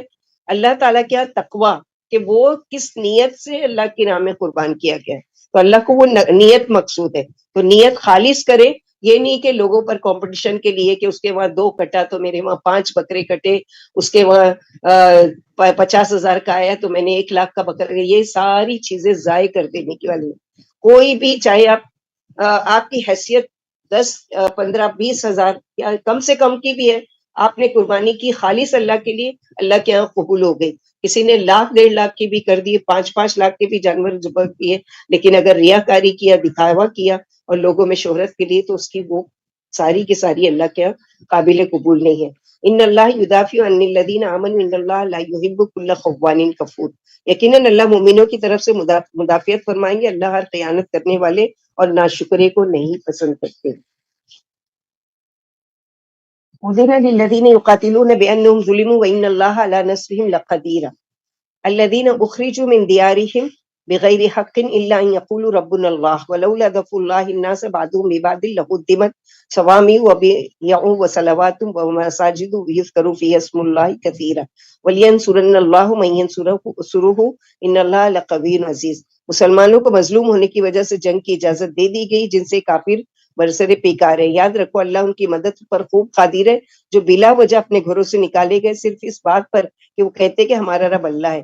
اگر اللہ لوگوں کو ایک دوسرے سے نہ ہٹاتے تو گرجے، عبادت خانے، یہودیوں کے معبد اور مسجدیں جن میں کثرت سے اللہ کا ذکر کیا جاتا ہے سب گرا دی جاتی ہے. اور جو اللہ کی مدد کرے گا یقیناً اللہ اس کی مدد کریں گے. واقعی اللہ بڑے زبردست اور بھاری غلبے والے ہیں. تو اللہ کی مدد ہم کیسے کر سکتے ہیں؟ اللہ کی راہ میں جہاد کر کے، اللہ کی دین کی تبلیغ کر کے، اس قرآن کی خدمت کر کے، لوگوں تک پہنچا کر، لوگوں تک باتیں بتا کر، ان کی اصلاح کر کے. یہ ساری جیسے دوسری جگہ آئے گا ان تنصر اللہ ینصرکم، اگر تم اللہ کی مدد کرو گے تو اللہ تمہاری مدد کریں گے. تو یہ کام جو ہے یہ یعنی اتنی مدد آپ کرنا ہے کہ ہم اگر چھوٹی سی بھی کوشش کریں گے اللہ کے دین کی خدمت کا تو اللہ سبحانہ وتعالیٰ اس کے بارے میں ہماری دنیا کے تمام کاموں کی ذمہ داری لے لیتے ہیں. الذین ان مکناہم فی الارض اقاموا الصلاۃ وآتوا الزکاۃ وامروا بالمعروف ونہوا عن المنکر وللہ عاقبۃ الامور. اگر ہم ان لوگوں کو دنیا میں اقتدار عطا کرتے ہیں تو یہ نماز قائم رکھیں، زکوٰۃ دیں گے، اچھی باتوں کا حکم کریں گے اور بری باتوں سے روکیں گے. اللہ ہی کے اختیار میں تمام کاموں کا انجام ہے. یعنی صحابہ کرام کی تعریف کی گئی ہے کہ اللہ تعالیٰ اگر ان کو وہ اقتدار دے زمین پر تو یہ کیا کریں گے، اور انہوں نے کر کر دکھایا. زمین پر اسلامی قانون نافذ کیا اور نماز اور زکوٰۃ ہر چیز کی باقاعدہ خود بھی پابندی کی اور لوگوں کو بھی پابند کروایا. وہیں یکذبوک فقد کذبت قبلہم قوم نوح وعاد وثمود وقوم ابراہیم وقوم لوط واصحاب مدین وکذب موسیٰ فاملیت للکافرین ثم اخذتهم فکیف کان نکیر. فکأین من قریۃ اہلکناها وہی ظالمۃ فہی خاویۃ علی عروشها وبئر معطلۃ وقصر مشید. افلم یسیروا فی الارض فتکون لهم قلوب یعقلون بها او آذان یسمعون بها فإنها لا تعمى الابصار ولكن تعمى القلوب التي في الصدور. اگر یہ آپ کو جھٹلا رہے ہیں تو آپ غم نہ کریں. ان سے پہلے قوم نوح نے، عادیوں سے نے اور سمودیوں نے بھی جھٹلایا، اور قوم ابراہیم نے، قوم لوط نے اور مدین والوں نے بھی، اور موسیٰ علیہ السلام کو بھی جھٹلایا گیا. پھر میں نے کافروں کو ڈھیل دے دی، پھر پکڑ لیا. بتاؤ میرا عذاب کیسا رہا. غرض یہ کہ بہت سی ظالم بستیاں ہم نے ہلاک کر دیا، وہ اپنی چھتوں پر گری ہوئی ہیں اور بہت سے کنویں اور مضبوط قلعے ویران ہیں. کیا انہوں نے دنیا کی سیر نہیں کی کہ ان کے پاس سمجھنے والے دل اور سننے والے کان ہوتے؟ بلا شبہ آنکھیں اندھی نہیں ہوتی، البتہ سینوں والے دل اندھے ہو جایا کرتے ہیں. فَيَسْتَعْجِلُونَكَ بِالْعَذَابِ وَلَن يُخْلِفَ اللَّهُ وَعْدَهُ وَإِنَّ يَوْمًا عِندَ رَبِّكَ كَأَلْفِ سَنَةٍ مِّمَّا تَعُدُّونَ. وَكَأَيٍّن مِّن قَرْيَةٍ أَمْلَيْتُ لَهَا وَهِيَ ظَالِمَةٌ ثُمَّ أَخَذْتُهَا وَإِلَيَّ الْمَصِيرُ. یہ لوگ آپ سے عذاب کی جلدی مچا رہے ہیں، حالانکہ اللہ ہرگز وعدہ خلافی نہیں کریں گے، اور آپ کے رب کے نزدیک ایک دن تمہاری گنتی کے 1000 سال کے برابر ہے. میں نے بہت سی ظالم بستیوں کو ڈھیل دے دی تھی، پھر میں نے انہیں پکڑ لی اور میری ہی طرف لوٹ کر آنا ہے. قل یا ایھا الناس انما انا لکم. نبی صلی اللہ علیہ وسلم نے فرمایا مسلمان فقراء و مالداروں سے 500 برس پہلے جنت میں جائیں گے. یعنی 500 برس کا کیسا ہوگا؟ جس کا ایک دن 1000 سال کے برابر ہوگا. قل یا ایھا الناس انما انا لکم نذیر مبین فالذین آمنوا وعملوا الصالحات لهم مغفرۃ ورزق کریم والذین سعوا فی آیاتنا معاجزین اولئک اصحاب الجحیم. آپ فرما دیجئے لوگوں میں تو تمہارے لیے صرف کلم کلا ڈرانے والا ہوں، پھر جو ایمان لا کر اچھے اعمالوں میں لگے رہے ان کے لیے بڑی بھاری مغفرت ہے اور عزت والی روزی ہے، اور جنہوں نے ہماری آیتیں پست کرنے کی کوشش کی وہ جہنم والے ہیں. اللہم اغفر لنا من عذاب جہنم، اللہم انی اعوذ بک من عذاب جہنم. وما ارسلنا من قبلك من رسول ولا نبی الا اذا تمنى القى الشیطان فی امنیته فینسخ اللہ ما یلقی الشیطان ثم یحکم اللہ آیاته واللہ علیم حکیم. لیجعل ما یلقی الشیطان فتنة للذین فی قلوبهم مرض والقاسیة قلوبهم وإن الظالمین لفی شقاق بعید وليعلم الذین اوتوا العلم انه الحق من ربک فیؤمنوا به فتخبت له قلوبهم وَإِنَّ اللَّهَ لَهَادِ الَّذِينَ آمَنُوا إِلَىٰ صِرَاطٍ مُسْتَقِيمٍ۔ اور ہم نے آپ سے پہلے جس رسول کو اور جس نبی کو بھی بھیجا اسی کے ساتھ یہ معاملہ ہوا کہ جب اس نے کچھ پڑھا تو شیطان نے اس کی قرات میں کچھ ڈال دیا، پھر اللہ کی ڈالی ہوئی پھر اللہ کی ڈالی پھر اللہ شیطان کی ڈالی ہوئی بات دور فرما دیتے اور اپنی آیتیں پکی بنا دیتے ہیں، اور اللہ خوب جاننے والے اور بڑی حکمت والے ہیں، تاکہ اللہ شیطان کی ڈالی ہوئی بات کو ان لوگوں کے لیے جن کے دلوں میں بیماری ہے اور سنگ دلوں کے لیے بھی فتنہ بنا دے۔ یقیناً یہ ظالم دور والی مخالفت میں، اور تاکہ اہل علم کو یقین ہو جائے کہ وہ آپ کے رب کی طرف سے برحق ہے، اور پھر اس پر ایمان لے آئیں اور اس کے آگے ان کے دل جھک جائیں۔ بلا شبہ اللہ ایمان والوں کو سیدھی راہ سجانے والے ہیں۔ ولا يزال الذين كفروا في مرية منه حتى تأتيهم الساعة بغتة أو يأتيهم عذاب يوم عقيم الملك يومئذ لله يحكم بينهم فالذين آمنوا وعملوا الصالحات في جنات النعيم والذين كفروا وكذبوا بآياتنا فأولئك لهم عذاب مهين۔ کافر اللہ کی وحی کی طرف سے برابر شک ہی میں رہیں گے یہاں تک کہ اچانک ان کے پاس قیامت آ جائے یا اس دن کا عذاب آ جائے جو خیر و بھلائی سے خالی ہوگا۔ اس دن اللہ ہی کی بادشاہت ہوگی، وہی ان کے درمیان فیصلہ فرمائیں گے۔ پھر ایمان اور نیک عمل والے عیش والی جنتوں میں ہوں گے، اور جو کافر تھے اور ہماری آیتوں کو جھٹلایا کرتے تھے ان کے لیے ذلت والے عذاب ہوں گے۔ والذین ہاجروا فی سبیل اللہ ثم قتلوا او ماتوا لیرزقنہم اللہ رزقا حسنا وإن اللہ لہو خیر الرازقین لیدخلنہم مدخلا یرضونہ وأن اللہ لعلیم حلیم ذلک ومن عاقب بمثل ما عوقب به ثم بغی علیہ لینصرنہ اللہ ان اللہ لعفو غفور۔ جنہوں نے اللہ کی راہ میں ہجرت کی پھر مارے گئے یا مر گئے، یقیناً اللہ انہیں پاکیزہ روزی عطا فرمائیں گے۔ واقعی اللہ ہی بہترین روزی دینے والے ہیں، اور انہیں ضرور راحت قدوں میں داخل فرمائیں گے جن سے وہ خوش ہو جائیں گے۔ یقیناً اللہ بڑے علم والے اور بڑے تحمل والے ہیں۔ سچی بات یہی ہے کہ جس نے بدلہ اسی کے برابر لیا جو اس کے ساتھ کیا گیا، پھر اس پر زیادتی کی گئی تو یقیناً اللہ اس کی مدد کریں گے۔ یقین مانو اللہ بڑے ہی معاف کرنے والے اور بہت ہی بخشنے والے ہیں۔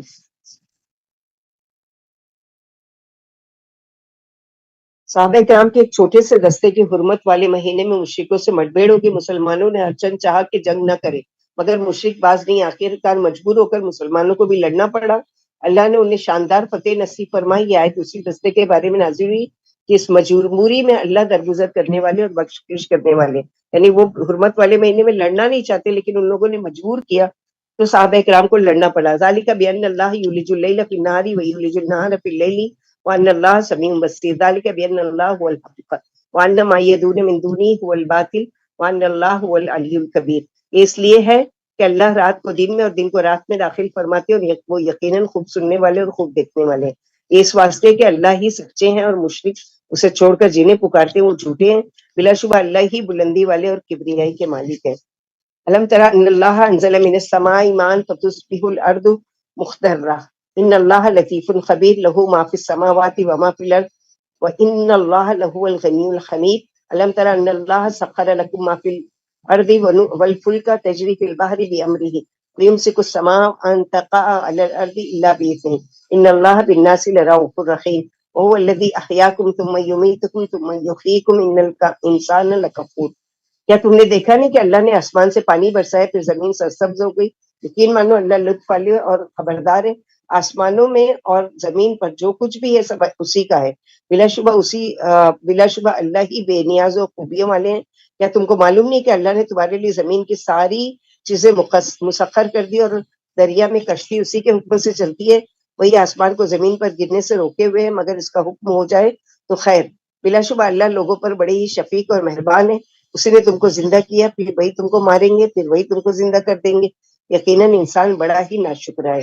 یعنی یہ ساری چیزیں انسان کے فائدے کی بتانے کے باوجود انسان کس قدر ناشکرا ہے کہ پھر بھی اللہ کا شکر ادا نہیں کرتا۔ لکل امت جعلنا منسکا ہم ناسکوہ فلا ینازعنک فی الامر وادع الی ربک انک لعلی ھدی مستقیم وان جادلوک فقل اللہ اعمل بما تعملون اللہ یحکم بینکم یوم القیامۃ فیما کنتم فیہ تختلفون۔ ہم نے ہر قوم کی عبادت کا طریقہ بتا دیا، اسی طرح عبادت بجا لاتے رہے ہیں، سو انہیں آپ سے اس معاملے میں جھگڑنا نہیں چاہیے اور آپ اپنے رب کی دعوت دیتے رہے۔ یقیناً آپ سیدھی راہ پر ہیں، اور اگر وہ آپ سے جھگڑا کرے تو آپ فرما دیجئے کہ تمہارے عملوں کی اللہ کو اچھی طرح خبر ہے، اور اللہ تمہارے اختلافات میں قیامت کے دن فیصلہ فرمائیں گے۔ حج کے احکام کو مناسک کہا جاتا ہے کیونکہ لوگ بار بار وہاں جاتے ہیں اور جا کر ٹھہرتے ہیں۔ مطلب یہ کہ اللہ نے حسب ضرورت و مصلحت پچھلی قوموں کو پچھلیاں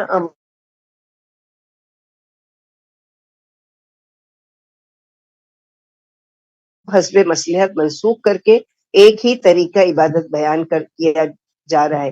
یعنی پہلے کے شریعت مختلف تھی، لوگ ان کی نمازوں کے طریقے الگ تھے، ان کے روزوں کے طریقے الگ تھے، ان کے حج کے طریقے الگ تھے۔ اب اللہ سبحانہ و تعالیٰ نے جب یہ دین مکمل بھیج دیا ہے تو اب جو بھی نیا مسلمان ہوگا، چاہے وہ یہودی تھا، نصارہ تھا، مجوسی تھا، مشرک تھا، جو بھی تھا، اب اس کو اس سنت پر، اس طریقے پر جو اللہ کے رسول صلی اللہ علیہ وسلم لے کر آئے، اس پر عمل کرنا ضروری ہوگا، تب جا کے اللہ سبحانہ وتعالیٰ کے یہاں قابل قبول ہوگا۔ علم تعلم ان اللہ یعلم ما فی السماوات والارض والسماء والارض ان ذلک فی کتاب ان ذلک علی اللہ یسیر۔ کیا تجھے معلوم نہیں کہ اللہ آسمان و زمین کی ہر چیز جانتے ہیں؟ یقین مانو یہ بات کتاب میں لکھی ہوئی ہے، اور اللہ کے لیے یہ بالکل ہی آسان ہے۔ رسول اللہ صلی اللہ علیہ وسلم نے فرمایا آسمان و زمین کے پیدا کرنے سے 50,000 سال پہلے اللہ کائنات کی تقدیریں لکھ چکا، اس وقت اس کا عرش پانی پر تھا۔ سب سے پہلے اللہ نے قلم پیدا کیا اور اسے لکھنے کا حکم دیا۔ اس نے پوچھا کیا لکھوں؟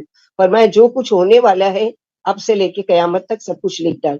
چنانچہ قلم نے قیامت تک جو کچھ ہونے والا تھا سب کچھ لکھ دیا۔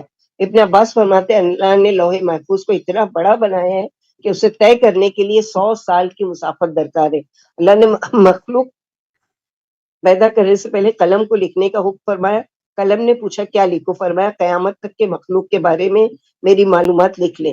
آخر کار قلم نے اللہ کے علم کی قیامت تک کے لیے تمام باتیں لکھ لی۔ یہ اللہ کے علم کے کمال کی دلیل ہے کہ وہ چیزوں کے حالات ان کے وجود میں آنے سے پہلے ہی جانتے ہیں، اور ان کے حالات لکھ بھی چکے ہیں کہ بندے کیا کریں گے۔ اللہ کو انسان کے پیدا ہونے سے پہلے ہی معلوم ہے کہ فلاں اپنے اختیار سے فرما بردار ہوگا اور کھلا باغی ہوگا۔ تمام باتیں سپرد قلم کی جا چکی ہیں اور اللہ کا علم تمام باتوں کو گھیرے ہوئے ہے۔ یہ بات ہے اللہ کی۔ وَيَعْبُدُونَ مِن دُونِ اللَّهِ مَا لَمْ يُنَزِّلْ بِهِ سُلْطَانًا وَمَا لَيْسَ لَهُم بِهِ عِلْمٌ وَمَا لِلظَّالِمِينَ مِن نَّصِيرٍ وَإِذَا تُتْلَىٰ عَلَيْهِمْ آيَاتُنَا بَيِّنَاتٍ تعرف في وجوه الذين كفروا المنكر يكادون يسطون بالذين يتلون عليهم آياتنا قل أفأنبئكم بشر من ذلكم النار وعدها الله الذين كفروا وبئس المصير۔ لوگ اللہ کو چھوڑ کر ایسوں کی عبادت کر رہے جن کی عبادت کی اللہ نے کوئی دلیل نہیں اتاری، اور نہ ان کے پاس اس کی کوئی دلیل موجود ہے، اور ان ظالموں کا کوئی حمایتی نہیں۔ اور جب ان کے آگے ہماری صاف صاف آیتیں پڑھی جاتی ہے تو تم ان کافروں کے چہروں سے ناراضگی کے آثار نمایاں دیکھ لیتے ہو، جیسے ہماری آیتوں کے پڑھنے والے پر جھپٹ پڑیں گے۔ آپ فرما دیجئے کیا میں تم کو اس سے بھی زیادہ اندوہناک خبر سنا دوں؟ وہ آگ ہے جس کا وعدہ اللہ نے کافروں سے کر لیا ہے، اور وہ بدترین ٹھکانہ ہے، اور اللہ کے لیے کوئی بھی دشوار نہیں ہے اس چیز کو کرنا۔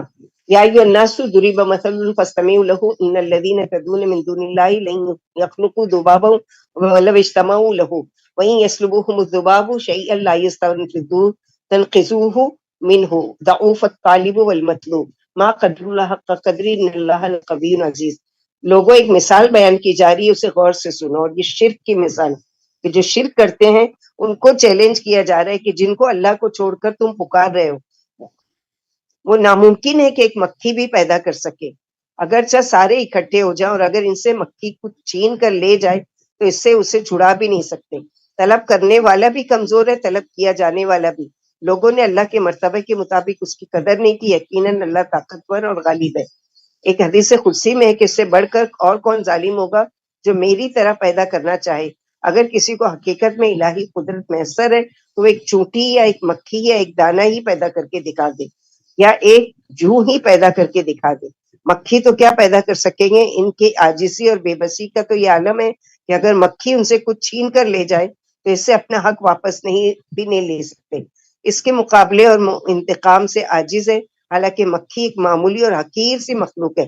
طالب و مطلوب دونوں کمزور ہے، یعنی بت اور مکھی اللہ کے حقیر ترین مخلوق یا عابد و معبود دونوں کچھ بھی نہیں ہے۔ یعنی جو بھی جہاں بھی جا کر چڑھاوے چڑھائے جاتے ہیں اور مٹھائیاں وہ پیے جاتی ہیں، اور وہاں پر وہ کھلے رکھے ہوئے ہوتے ہیں اور وہاں پر مکھیاں آتی ہے، بن آتی ہے، بیٹھتی ہے، اس میں سے اپنا حصہ لے کر جاتی ہیں. تو جن کو تم مشکل کشا حاجت روا سمجھ کر جاتے ہو وہاں پر اور وہاں چادریں چڑھاتے ہو اور وہ ساری چیزیں کو، تو ان سے ذرا یہ تو عقل سے کام لو کہ وہ جو تم نے چڑھایا ہے اس میں سے مکھیاں جو لے جا رہی ہے کیا وہ بھی واپس لے کر آنے پر قادر ہے؟ یعنی ان کی چیز ہے نا یہ، تو ان کو تو چاہیے کہ کچھ بھی نہیں دیں، تو مکھیاں لے کر جا رہی ہے اور وہ کچھ بھی نہیں کر سکتے. تو یہ مثال بتائی جا رہی کہ کتنا کمزور ہے جو ایسے غیر اللہ سے مانگنے والا بھی اور وہ خود بھی جس سے مانگا جا رہا ہے. اللہ یستفی من الملائکۃ رسلا ومن الناس ان اللہ سمیع بصیر یعلم ما بین ایدیہم وما خلفہم والی اللہ ترجع الامور. اللہ ہی فرشتوں میں سے اور انسانوں میں سے رسول منتخب فرماتے، واقعی اللہ خوب سننے اور خوب جاننے والے ہیں، خوب دیکھنے والے ہیں. وہ لوگوں کے آئندہ اور گزشتہ احوال سے خوب واقف ہے اور تمام کام اسی کی طرف لوٹائے جاتے ہیں. یا ایھا الذین آمنوا ارکعوا واسجدوا واعبدوا ربکم وافعلوا الخیر لعلکم تفلحون وجاہدوا فی اللہ حق جہادہ واجتباکم وما جعل علیکم فی الدین من حرج ملۃ ابیکم ابراہیم هو سماکم المسلمین من قبل وفی ھذا لیکون الرسول شہیدا علیکم وتكونوا شهداء على الناس اقیموا الصلاۃ وآتوا الزکاۃ واعتصموا باللہ وهو مولاکم ونعم المولى ونعم النصیر.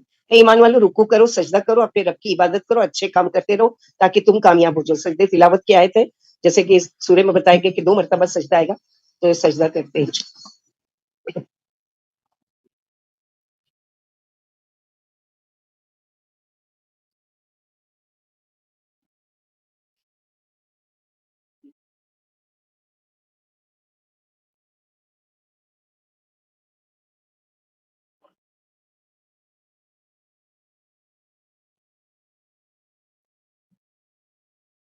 اور اللہ کی راہ میں جہاد کا حق ادا کرو، اسی نے تم کو چھانٹ لیا اور دین کے معاملے میں تم پر کوئی تنگی نہیں ڈالی. تم اپنے باپ ابراہیم علیہ السلام کے مذہب پر قائم رہو. اللہ ہی نے تمہارا نام مسلمان رکھا ہے اس سے پہلے بھی اور اس قرآن میں بھی، تاکہ تم پر اللہ کا رسول گواہ ہو جائے اور تم لوگوں پر گواہ بن جاؤ. لہٰذا نماز قائم رکھو، زکوٰۃ دو اور اللہ کا دین مضبوطی سے پکڑے رہو. وہی تمہارے کارساز ہے، پھر کیسا اچھا کارساز ہے، کیسا مددگار. صحیح حدیث سے ثابت ہے کہ اور نماز خوف، پیدل سوار، قبلہ رخ اور غیر قبلہ رخ ہر طرح پڑھی جاتی ہے. اسی طرح سفر میں نفل نماز سے قیام ساقط ہو جاتا ہے اور قبلہ رخ اور غیر قبلہ رخ سواری پر پڑھی جاتی ہے. اسی طرح بیماری کی وجہ سے قیام یعنی کھڑا ہونا ساقط ہو جاتا ہے. بیمار جس طرح ممکن ہو بیٹھ کر، لیٹ کر اور اشارے سے نماز پڑھ سکتا ہے. اسی طرح تمام فرائض و واجبات میں رخصتیں اور سہولتیں. اسی وجہ سے نبی صلی اللہ علیہ وسلم نے فرمایا مجھے توحید والا آسان دین دے کر بھیجا گیا. جب آپ نے معاذ اور ابو موسیٰ اشعری کو امیر بنا کر یمن بھیجا تو ارادہ فرمایا تو انہیں تاکید کی کہ یعنی اسرا ولا تؤثرا وبشرا ولا تنفرا، لوگوں کو رغبت دلانا، نفرت نہ دلانا، ان پر نرمی کرنا، سختی نہ کرنا. یعنی تمہارے دین میں کوئی تنگی نہیں ہے، جیسے تمہارے باپ ابراہیم علیہ السلام کے دین میں بھی کوئی تنگی نہیں تھی. اس میں وسعت اور فراخی ہے اور اللہ تعالیٰ نے یہ دین آسان بنایا ہے. پھر فرمایا اللہ نے تمہارا نام مسلمان رکھا ہے. ابن عباس کہتے ہیں کہ یہ بھی ہو سکتا ہے کہ ابراہیم علیہ السلام نے تمہارا نام مسلمان رکھا ہو. تو ہمارے لیے کیا ہے اس میں کہ فرقہ واریت میں نہیں پڑھنا ہے کہ ہم جماعتی ہیں، ہم سنی ہیں، ہم وہابی ہیں، دیوبندی ہیں اور اہل حدیث ہیں اور یہ ہیں وہ ہیں. کچھ بھی نہیں ہے. کوئی اگر ہم سے پوچھے کہ تم کون ہو تو مسلمان، پھر پوچھیں گے اچھا ٹھیک ہے مسلمان تو سبھی ہے، مسلک کون سا ہے؟ مسلمان. جب بھی یہ کرے ایک لفظ کہ ہم مسلمان ہیں کیونکہ ہمارے رب نے ہمارا نام مسلمان رکھا ہے، ساری حجت ہی ختم ہو جائے گی اور سارا بحث ہی ختم ہو جائے گی اس بات سے. نبی صلی اللہ علیہ وسلم نے فرمایا جس نے اب بھی جاہلیت کا دعویٰ کیا، اپنے خاندان پر فخر کیا اور دوسرے کو حقیر جانا، وہ جہنم کا ایندھن ہے. ایک شخص نے پوچھا اگرچہ وہ نماز پڑھتا ہو اور روزے بھی رکھتا ہو؟ فرمایا ہاں، چاہے کہ وہ روزے بھی رکھتا ہو اور نماز بھی پڑھتا ہو. تم مسلمانوں کو اللہ کی پکار سے پکارو، اس نے تمہارا نام مسلمان و مومن رکھا ہے. تم بھی اللہ کے بندوں کو مسلمان و مومن کہہ کر پکارا کرو. پھر فرمایا اے امت محمدیہ، تم اس نعمت عظمیٰ کے شکریہ میں اللہ کے فرائض ادا کرتے رہو اور حرام کاموں سے بچتے رہو. نماز قائم رکھو اور زکوٰۃ دیتے رہو، جس سے اللہ کی مخلوق کے ساتھ حسن سلوک ہوتا ہے. اللہ نے مالداروں پر فرض کر دیا ہے کہ وہ اپنے مال میں سے سالانہ 40واں حصہ نکال کر فقیروں، محتاجوں اور کمزوروں کو دیتے رہیں، جیسا کہ سورۃ توبہ میں ہم پڑھ چکے ہیں. سبحانک اللہم و بحمدک نشہد ان لا الہ الا انت نستغفرک و نتوب الیک۔ السلام علیکم ورحمۃ اللہ۔